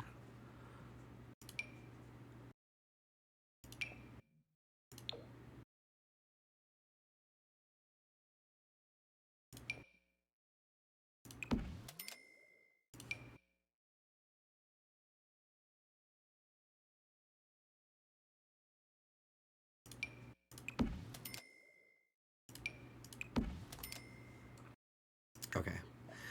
I wonder now if blocking the hole will keep the mouse from coming out. It probably won't, but it's not a bad spot for a little table either. Kind of fills the space a little bit. Oh, they're just gonna make out. Love it. Now go eat your soup. Oh shit.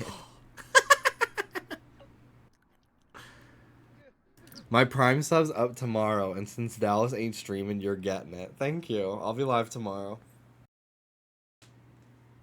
Thank you, thank you. Would you say you're good in she-emergencies? God, it's tough, because sometimes I actually am, like, incredibly calm under pressure.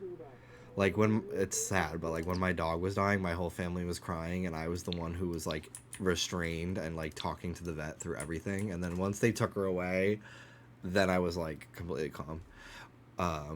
Or like if something as bad as happening with the dogs, like I'm actually shockingly restrained, and I think it's because of the Lexapro, because I'm like deeply uncomfortable, but I don't let it show. But I also don't know, because I am very easily frazzled at the same time. Chima Parstu.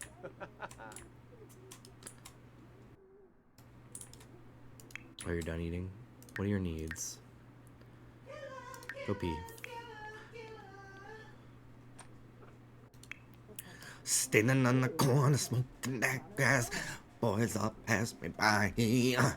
Talking some shit with your hand in your ass. Whatever in disguise.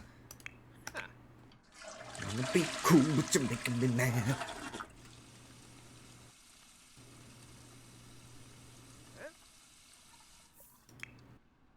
Hey! Yeah, hey! Remember Griffin? Practice speech. Oh, look at him fucking go, bitch. He's dancing. Jafaspar Niborf. Yavoya Wasabis Kinad. He's like, can I get water Parful. from the Barble bathroom Wango. sink? Barble. What the fuck? Rospakwasun Yab.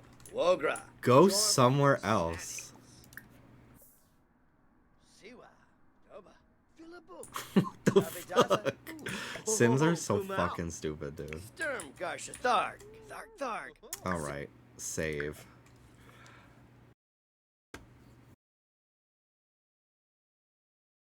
Unzut. Confident. Great. Save again. We'll start the next stream with him feeling confident. If I decide to play Sims tomorrow. I kind of wanted to play Stardew Valley today. La la la la la la. Playing games I've already played a million times. Teehee. Teehee. Teehee teehee teehee. How fun. Teehee. Haha. Bitch, I'm raiding Fawn. I love this motherfucker. I'm obsessed with this person right now. Shout out Fawn. I'm raiding them. Hopefully they're not about to end. Because I think they've been live for a few hours. If you like Pokemon and love LGBT bullshit, this is the person for you.